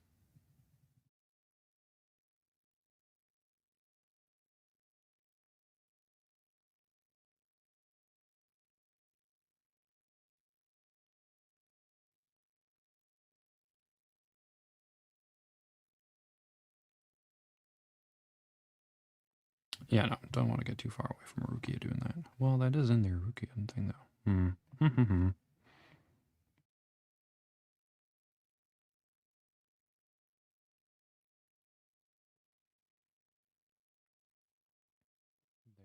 there. I mean, that is, yeah, I know I said I'd have a little thing here, but I haven't worked out how I want it to be in there. I mean, it can stay in there as a note, but I do think I want it to be more crossing in a different way.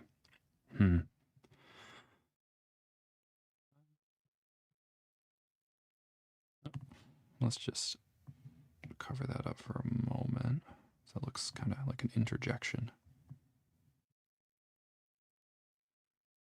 What time is it? Ah, there we go. Still 10 minutes. Well, I'm going to clean up these a little bit. I'm going to add in some more detail with a finer pen here. Yeah, specifically in that pink zone.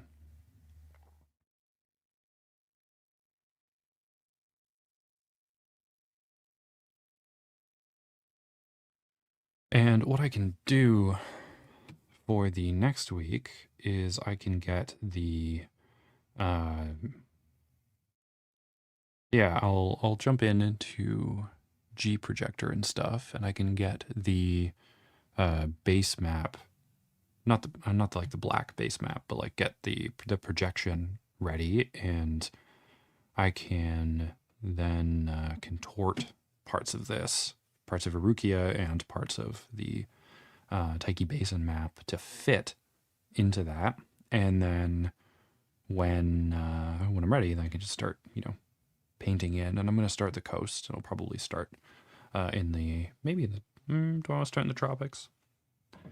I don't know. I may nah, maybe I'll start in the tropics and then work my way north, and I'll have Erukia and the Tyche as a way to kind of bound what I'm doing for the cis-Metrine Zalea. Yeah, that'd be a good idea. So let's just get in here and fix this stuff up.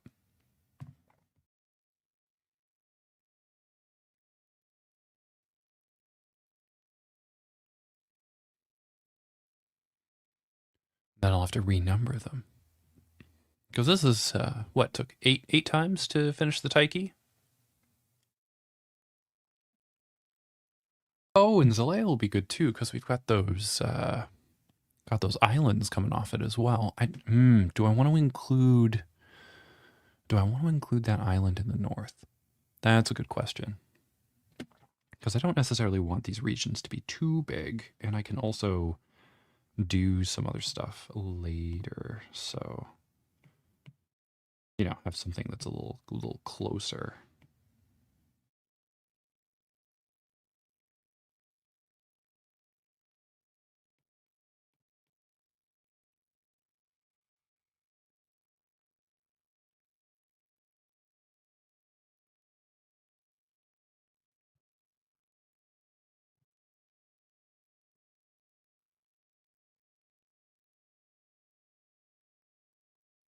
Yeah, the brush was not cooperating. All right.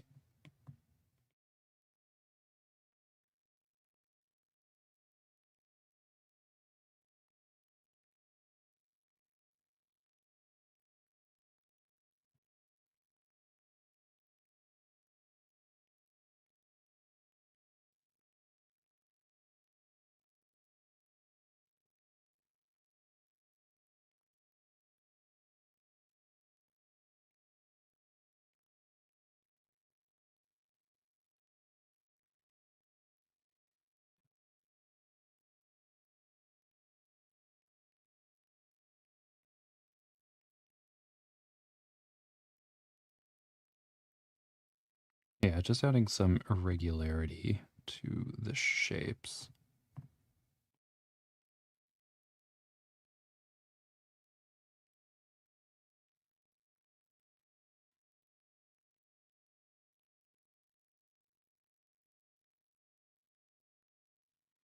Just so they're not so blobby.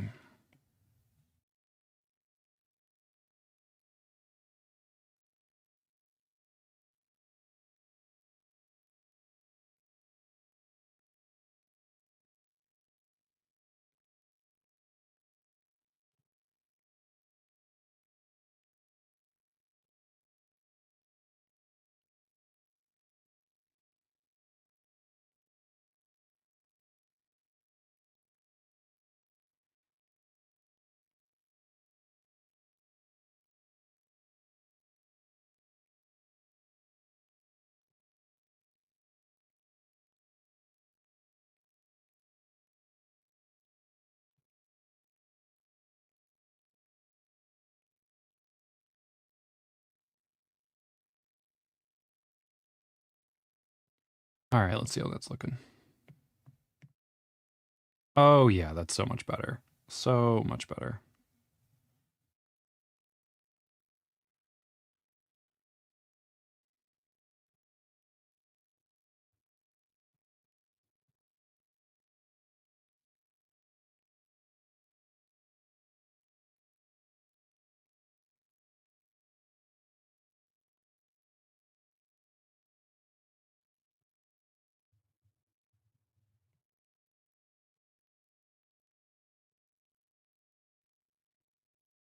Yeah, that's nice. All right, let's finish going along these, and then I'll kind of go through the transitions down here a bit.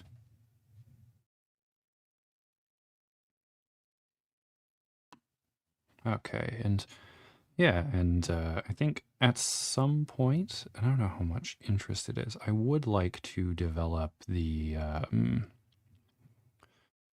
develop the it wouldn't just be one ecoregion, obviously, but like developing the kind of critters that would be on in the Laaneo-Tychean realm. I mean, it would be very dragon oriented, and then develop the ones from Zalea as well. Because like if we go back to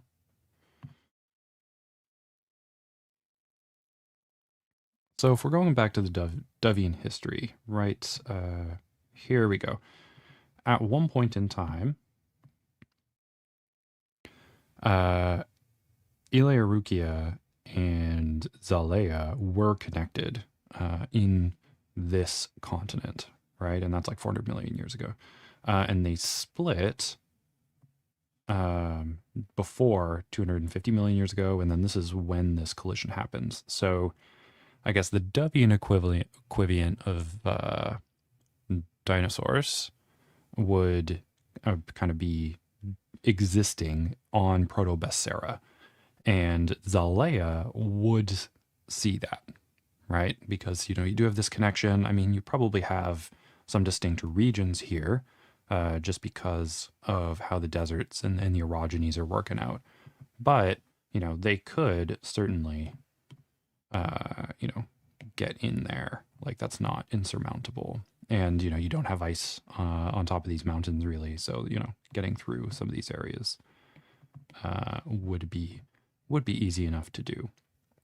However, on Erukia, you have these mammaliforms. I mean, you'd probably have something like synapsids and things like that. So you'd have kind of dinosaur guys over here, and then you'd have an interesting synapsid kind of thing going on in there. And yeah, you'd probably have, by this point in time, you have, the monotrematoforms starting to, do their thing down there. And then you've got, the placentaforms, I suppose, and the marsupialiforms down there. Palomia has its, I guess, late stage dinosaurs. And you still have that going on here. And then we have the extinction event between 100 and 75 million years ago as the climate cools and there are volcanoes and all sorts of things causing the mass die-offs, which leave us with what we're at here. So you would have, before the collision here, you have these realms. I mean, there's cooling that happens quite quickly that's going to kind of separate these two. So here we're going to have, a lot of the kind of, what's going on? Oh, it's a eraser.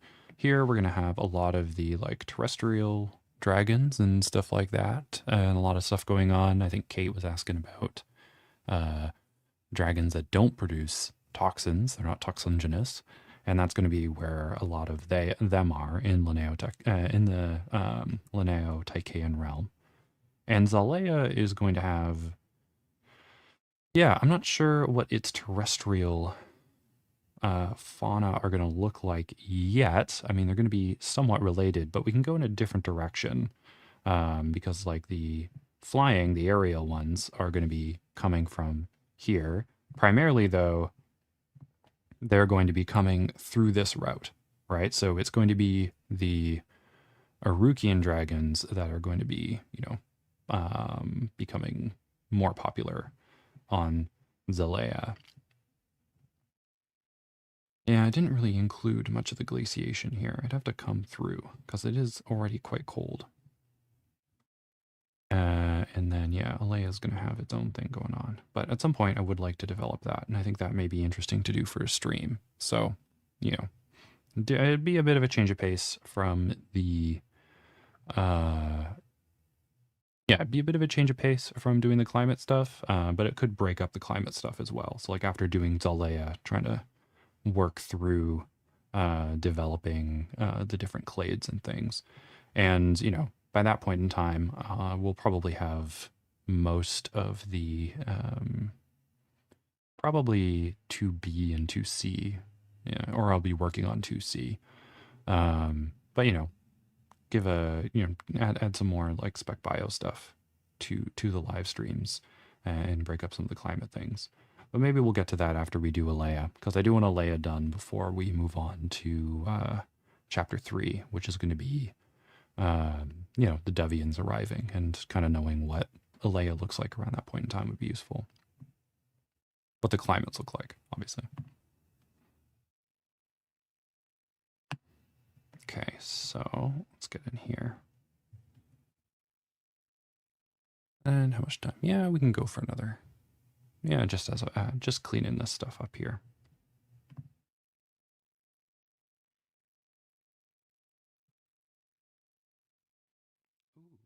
Ooh, we got a little speck right there. Oh, let's just make sure we're on the right layer. Yeah, we are. Good.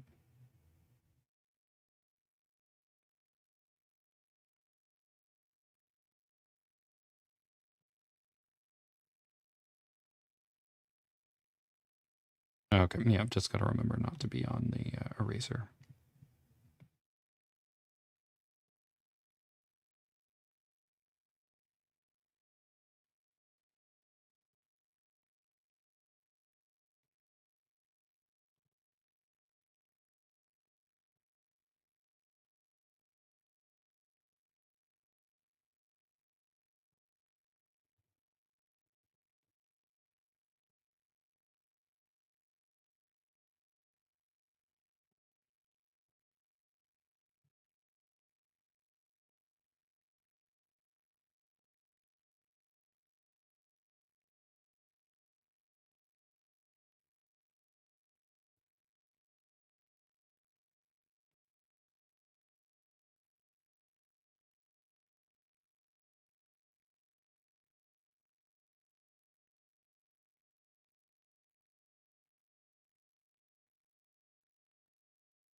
Yeah, quiet time concentration on the stream.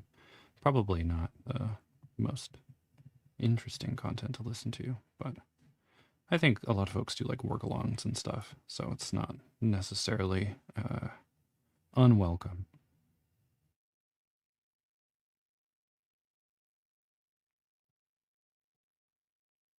I don't know. I think that looks pretty good. That's a little bit too much noise there. I'm gonna cut some stuff out.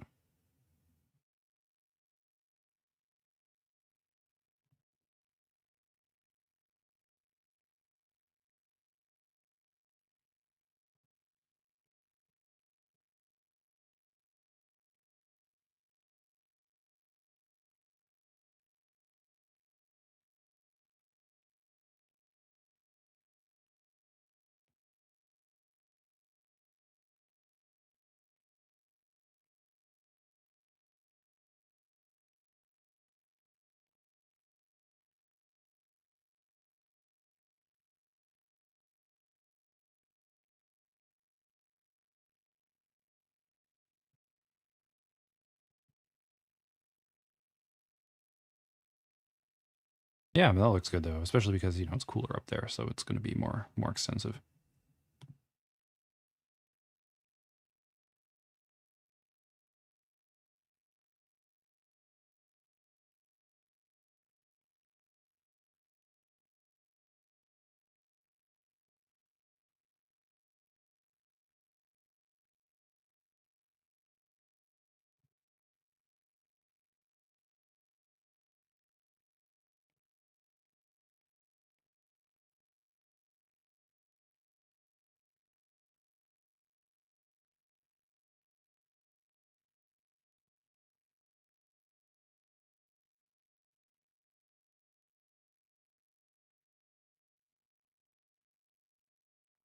Oh, Jake.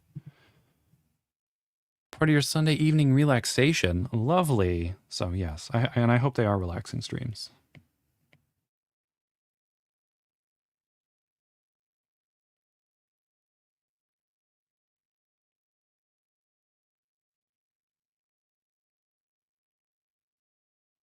For me, it's like nice way to transition from uh, working and doing stuff on Saturday and Friday into I guess little low key Sunday before going back to doing work and stuff on Monday.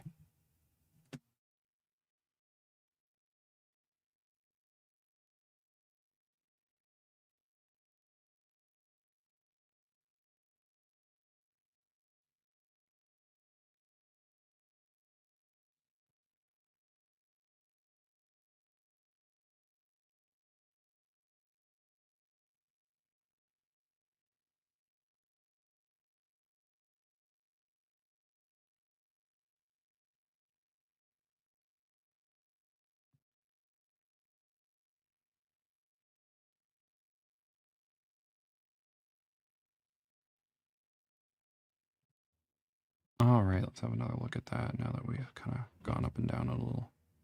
Oh yeah, okay, that's nice. That's good.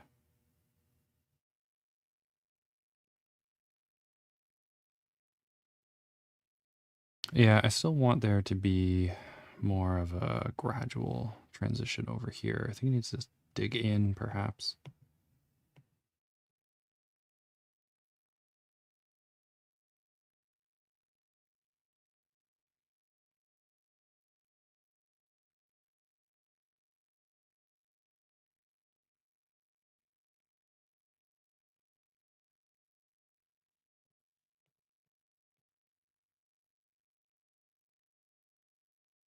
Yeah, there we go. That's a bit better. All right, and let's take away some of that BSH as well.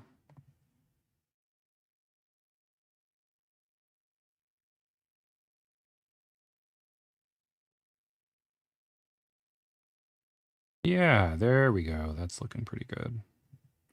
Oh yeah, and I wanted to do the BSH just along the coast. That's a good idea. All right, so let's get to Erukia. Let's erase some of this just to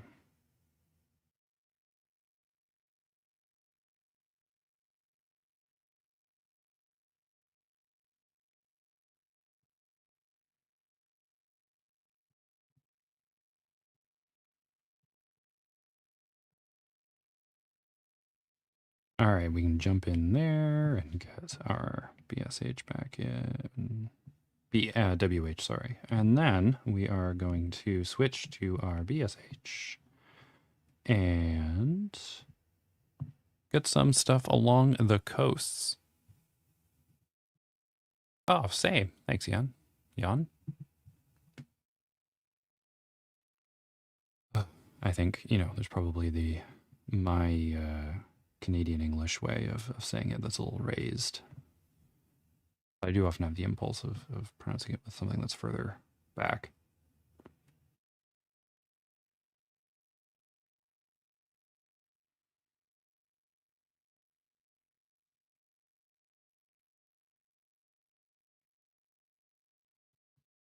All right, so I just want to check over here, and I can probably see it just for the movement. Yeah, so I'm gonna draw the BSH just down the coast until probably around here.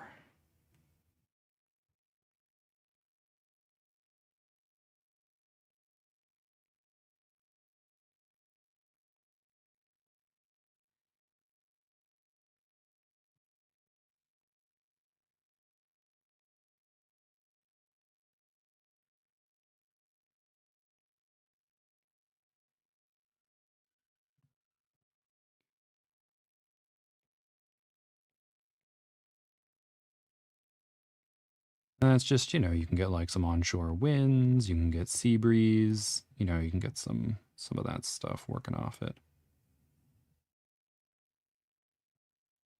But again, around here, we'll start to see the parallel winds as it turns into the low pressure cyclone. So we're going to see less of that. And you can just have, especially at this level, you can have you can have BWH, like just from this scale, you can have BWH just along the coast. And I do want to creep this up as well here.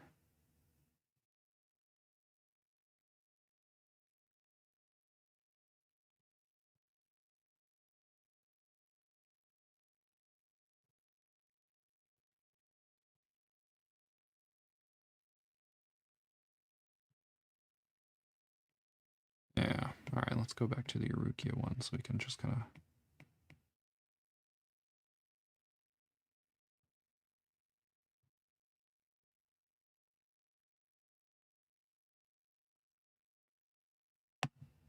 There we go. Okay, so let's just see what we're working with.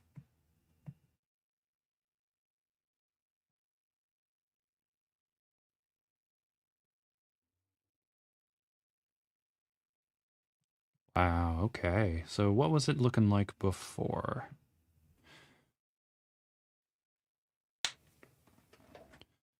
Just before we roll out. And also, I got the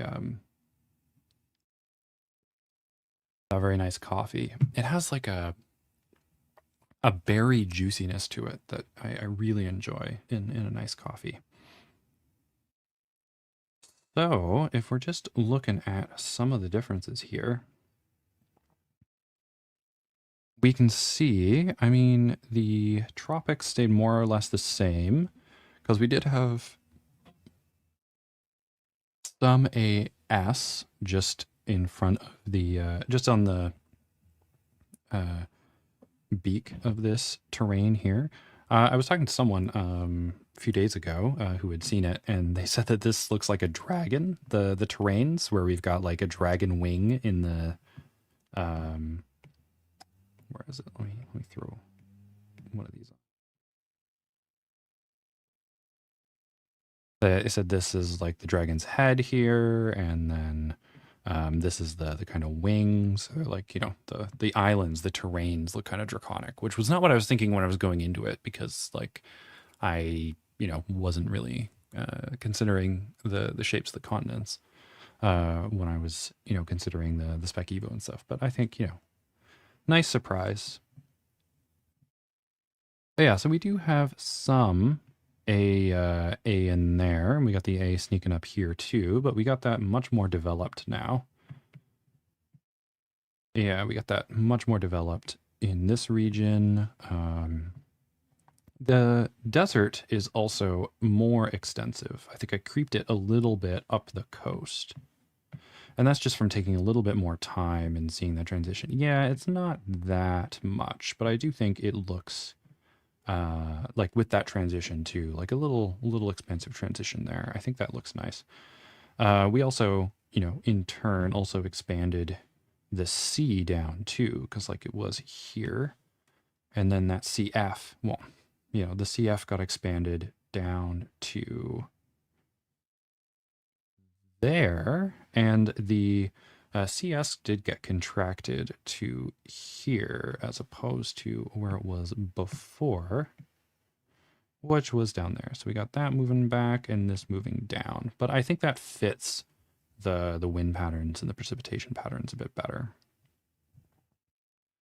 Yeah, and then we were also taking account of that in the kind of northeastern corner of the basin here too, where now the sea climates kind of climb out this way. So we have like a bit more of a gesture for the winds there, and how the July winds provide a lot of that precipitation that we get there. And here it's a lot more, yeah, like it doesn't kind of show that in the same way. So I do like that expanding. And we did claw back the D climates. Yeah, and I think that was a good choice, like looking at how the oceanic let's just saturate that. So looking at how the oceanic climate kind of affects the western slopes of the Zalaean Cordillera there, and how we've got we did have some D climates there, but like going in closer with the temperature changes and looking at the continentality really caused us to reduce that. Yeah, getting reduced into here. And this makes sense because that is, in the winter, like you would just kind of have cold air just sitting in there. And it is blocked by this mountain range. So you're going to definitely, the winds, the oceanic winds coming off here would be blocked by that mountain range. So we definitely see, that's where we start to see this continentality shift. But also, now we have this interesting kind of valley here. There's a valley complex that we'll be able to have some neat stuff going on in, I think. And then up here, what I do like is when we were paying a bit more attention to the detail of the water circulation within the basin. And again, this is not like ocean circulation. It doesn't have that much of an impact compared to other things. However, this is still, ocean crust that's coming out. It's going to be deeper here. So looking at how the water moves on the surface. And again, it doesn't change the subsurface currents like those that are just, 15 meters or so below.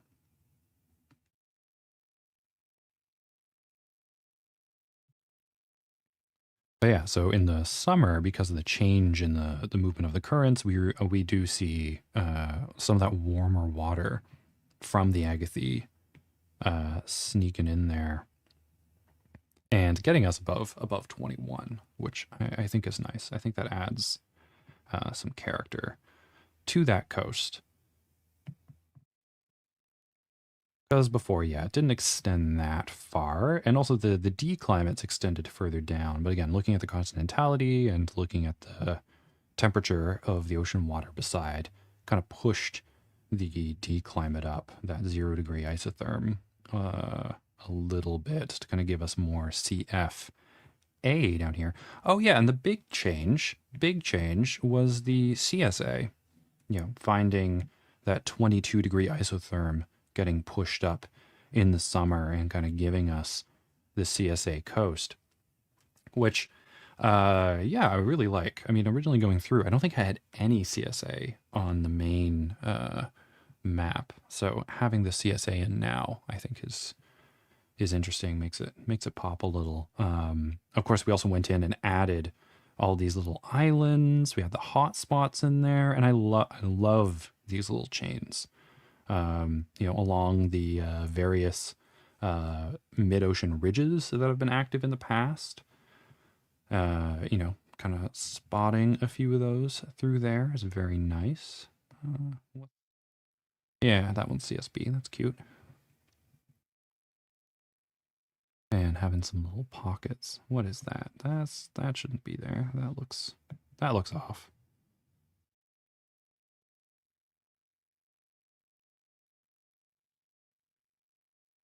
There we go. Yeah, I must have accidentally just tapped it at some point.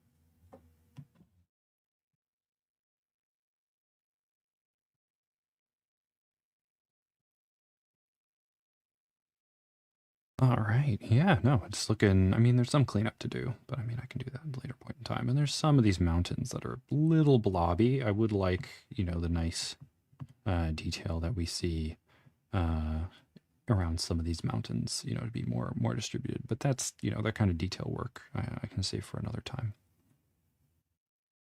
And what else is really jumping out here? That's kind of stark. Yeah, taking into account the temperature change, pulling back the change in temperature over the the DFC up here, because we have the mountain ranges bringing that down pretty far. But when we look at the transitions and the continentality, it doesn't seem to turn out that way. Yeah, and with the ice expanding out the ET and the EF a little bit, which looks nice. And paying a little bit more attention in here too to how that changes, giving it a bit more detail.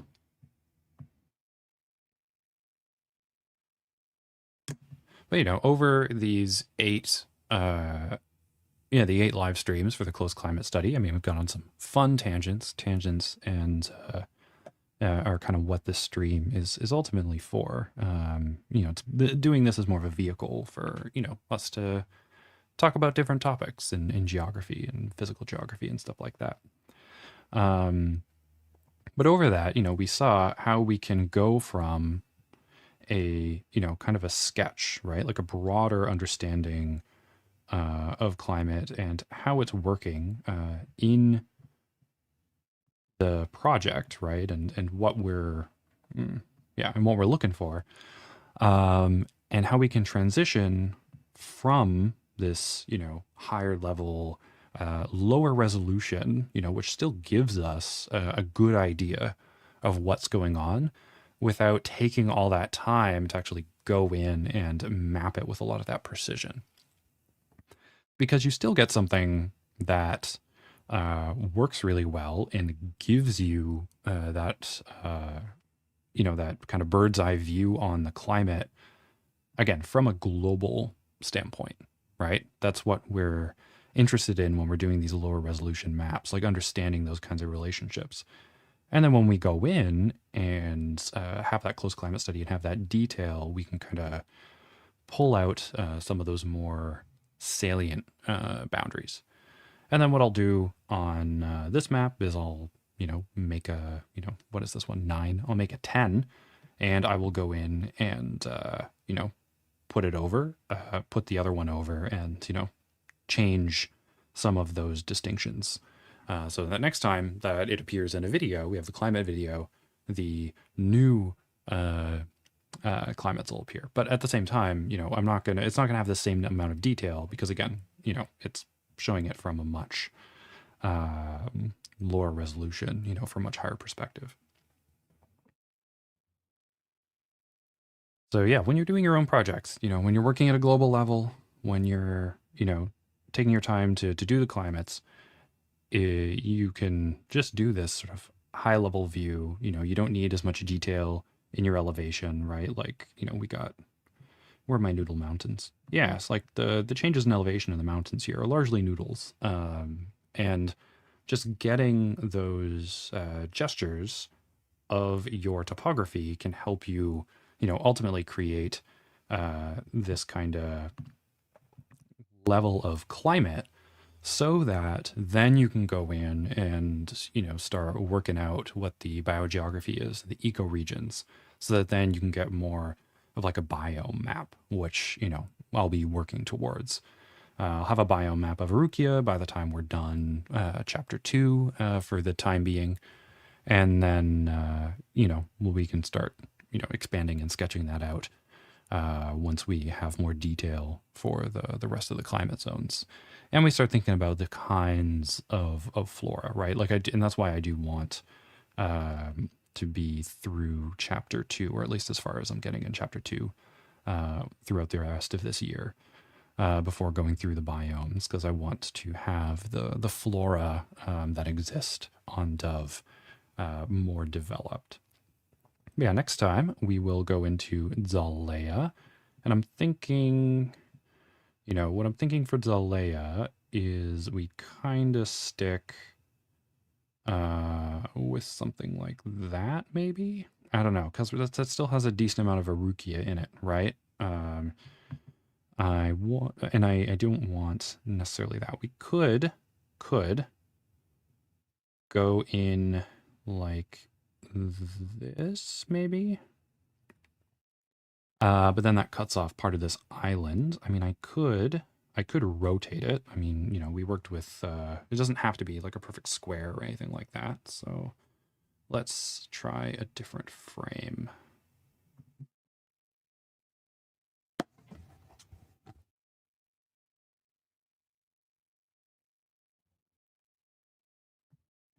All right, so if we kind of change the framing,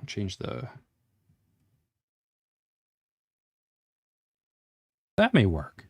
I'm not, yeah, I think that could be good. So what we would get is, I mean, I've already gotten the Erukia and the Zalaean parts. So no, the Laaneo-Tychean and Erukian parts. That wouldn't be too much of a big deal. But what we'd essentially be doing? I mean, we cut this off, which is fine because it's, I think another time it would be fun to do that stuff. I think that could be its own little regional map.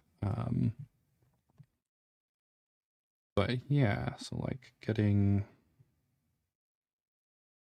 this more or less. No, we want, yeah. So getting in that, so because we want this bend, we want that to be in the map. But essentially, this stuff has already been done. That is no problem whatsoever. That'll take 1 hot minute. But yeah, so then we can start down here and kind of work our way along the coast. And I probably, yeah, start down here and work along the coast, and then, work inland probably. Probably do that part first and then go up this way. Yeah, but that sounds like a plan. We can also get this island in here, which I think is useful. I don't know if we can. Technically, we could cut that island out. You know what? That may be, and then I could include it in, a different, I could do these 2 islands as a thing. I don't know. Chat, do we have an idea about whether or not we want to include the island next time? This island here?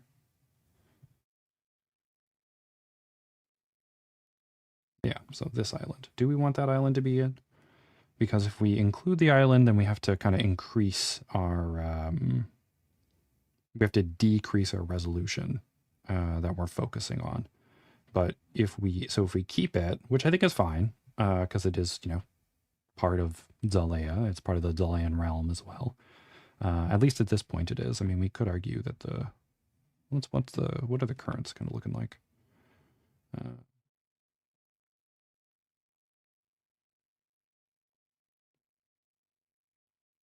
Yeah, I mean, we got,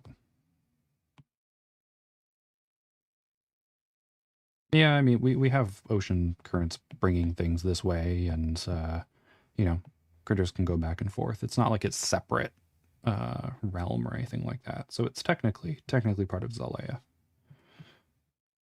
So we could include it.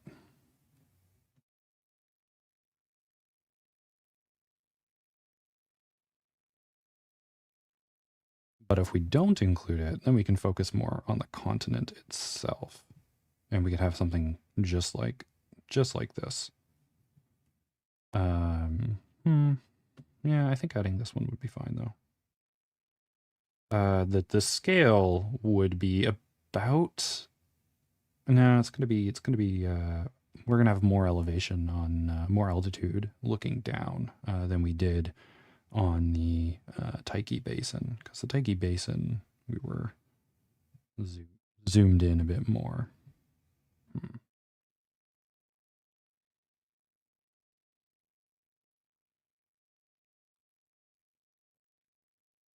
Oh, here we go, Jake.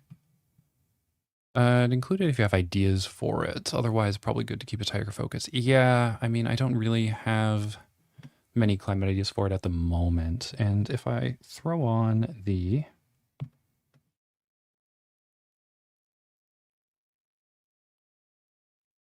If I throw on the elevation too, like there's, it would be, I think in this little area up here, it would probably be like a, CFB, but otherwise it is a strip. And then maybe you'd have a bit of a rain shadow, depending on the season. So you may get something going on around here, but otherwise this is just all AF. So it may not be that interesting to actually deal with. So yeah, the tighter focus. What can we get? Yeah, like that. That would be great. Yeah. So I'll actually take a screenshot of that.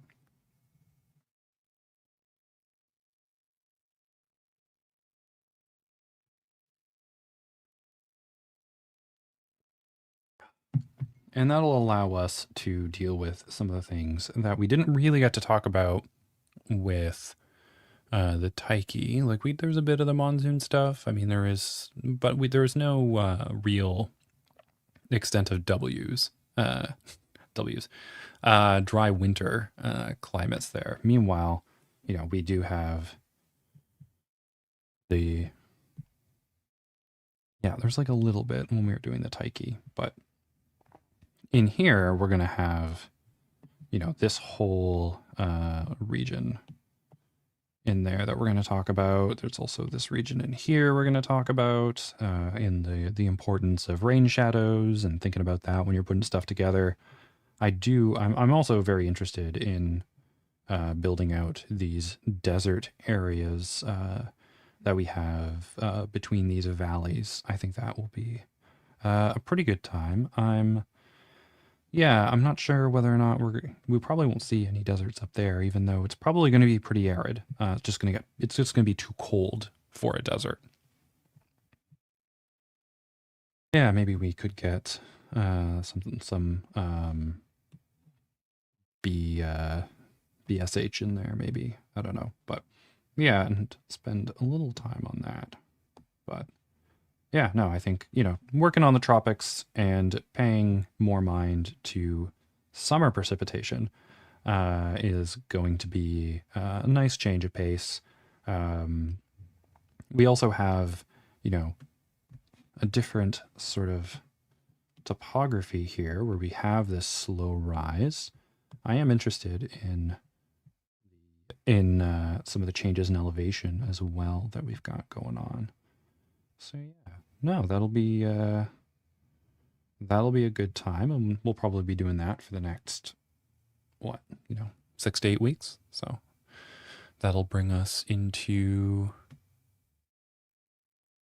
probably bring us to May. So we'll probably get us to when 2B is coming out of the Spec Atlas.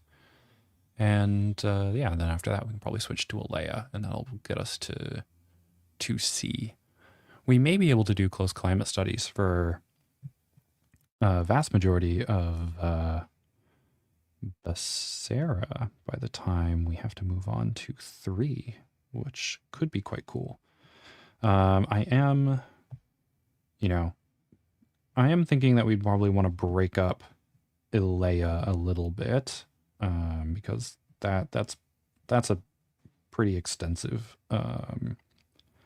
subcontinent to go through. So we may want to break that up into chunks, or just kind of focus more on, or just kind of focus more on that, and then kind of cut it off here. Yeah, maybe cutting it off there as well. I don't know. But Laaneo, I mean, we may just want to focus when we eventually get to that. We may want to do this kind of central portion of Laaneo first. We may want to do tropical Laaneo and then do kind of a northern one. Just 3 different things, just for the detail. And for Ilea, we may do that as well. We may focus more on the tropical part of it in one, because I think this is like a good... yeah, because I think like that would kind of be a good frame to kind of work through. And then, do that as another portion.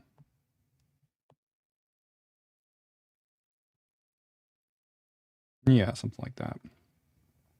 So that you're, we're kind of building it out, and we're not, focusing on the whole thing, and we can get more detail into it.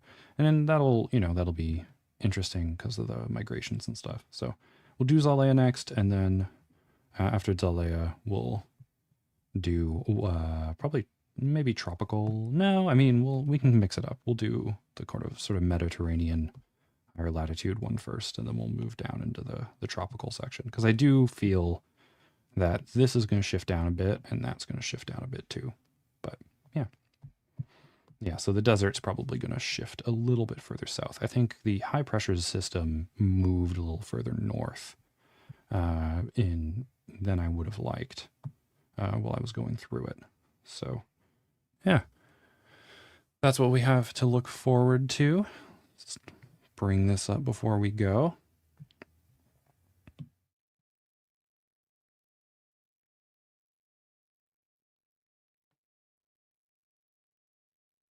So yes, thank everyone so much for spending the past 8 weeks with me working through the close climate study of the Tyche Basin. Next time, we are going to do the close climate study of Zalea, or it'll probably be cis-Metrine Zalea, focusing on the stuff on the other side of the Metrades Mountains, including the Zalean Cordillera. I think that'll be a lot of the point of interest once we start moving away from the coast. So I'll see everyone next Sunday, and I believe that'll be March 1st. So yeah, see everybody then. Just a reminder, if you haven't already, you can like and subscribe. Drop me a comment. Let me know what you enjoyed about the stream. And if you haven't already, you can sign up for the Patreon. They're free memberships. And I always, release updates and stuff, and drop when the next live stream's coming out. And you'll be, abreast of everything that's going on, Lands Unknown, including the Dragon live stream that I had yesterday with Madeline that a bunch of y'all showed up for. Sometimes that stuff doesn't pop up in the YouTube subscriptions unless you do the bell, I suppose. See everyone next week for more journeys through Lands Unknown.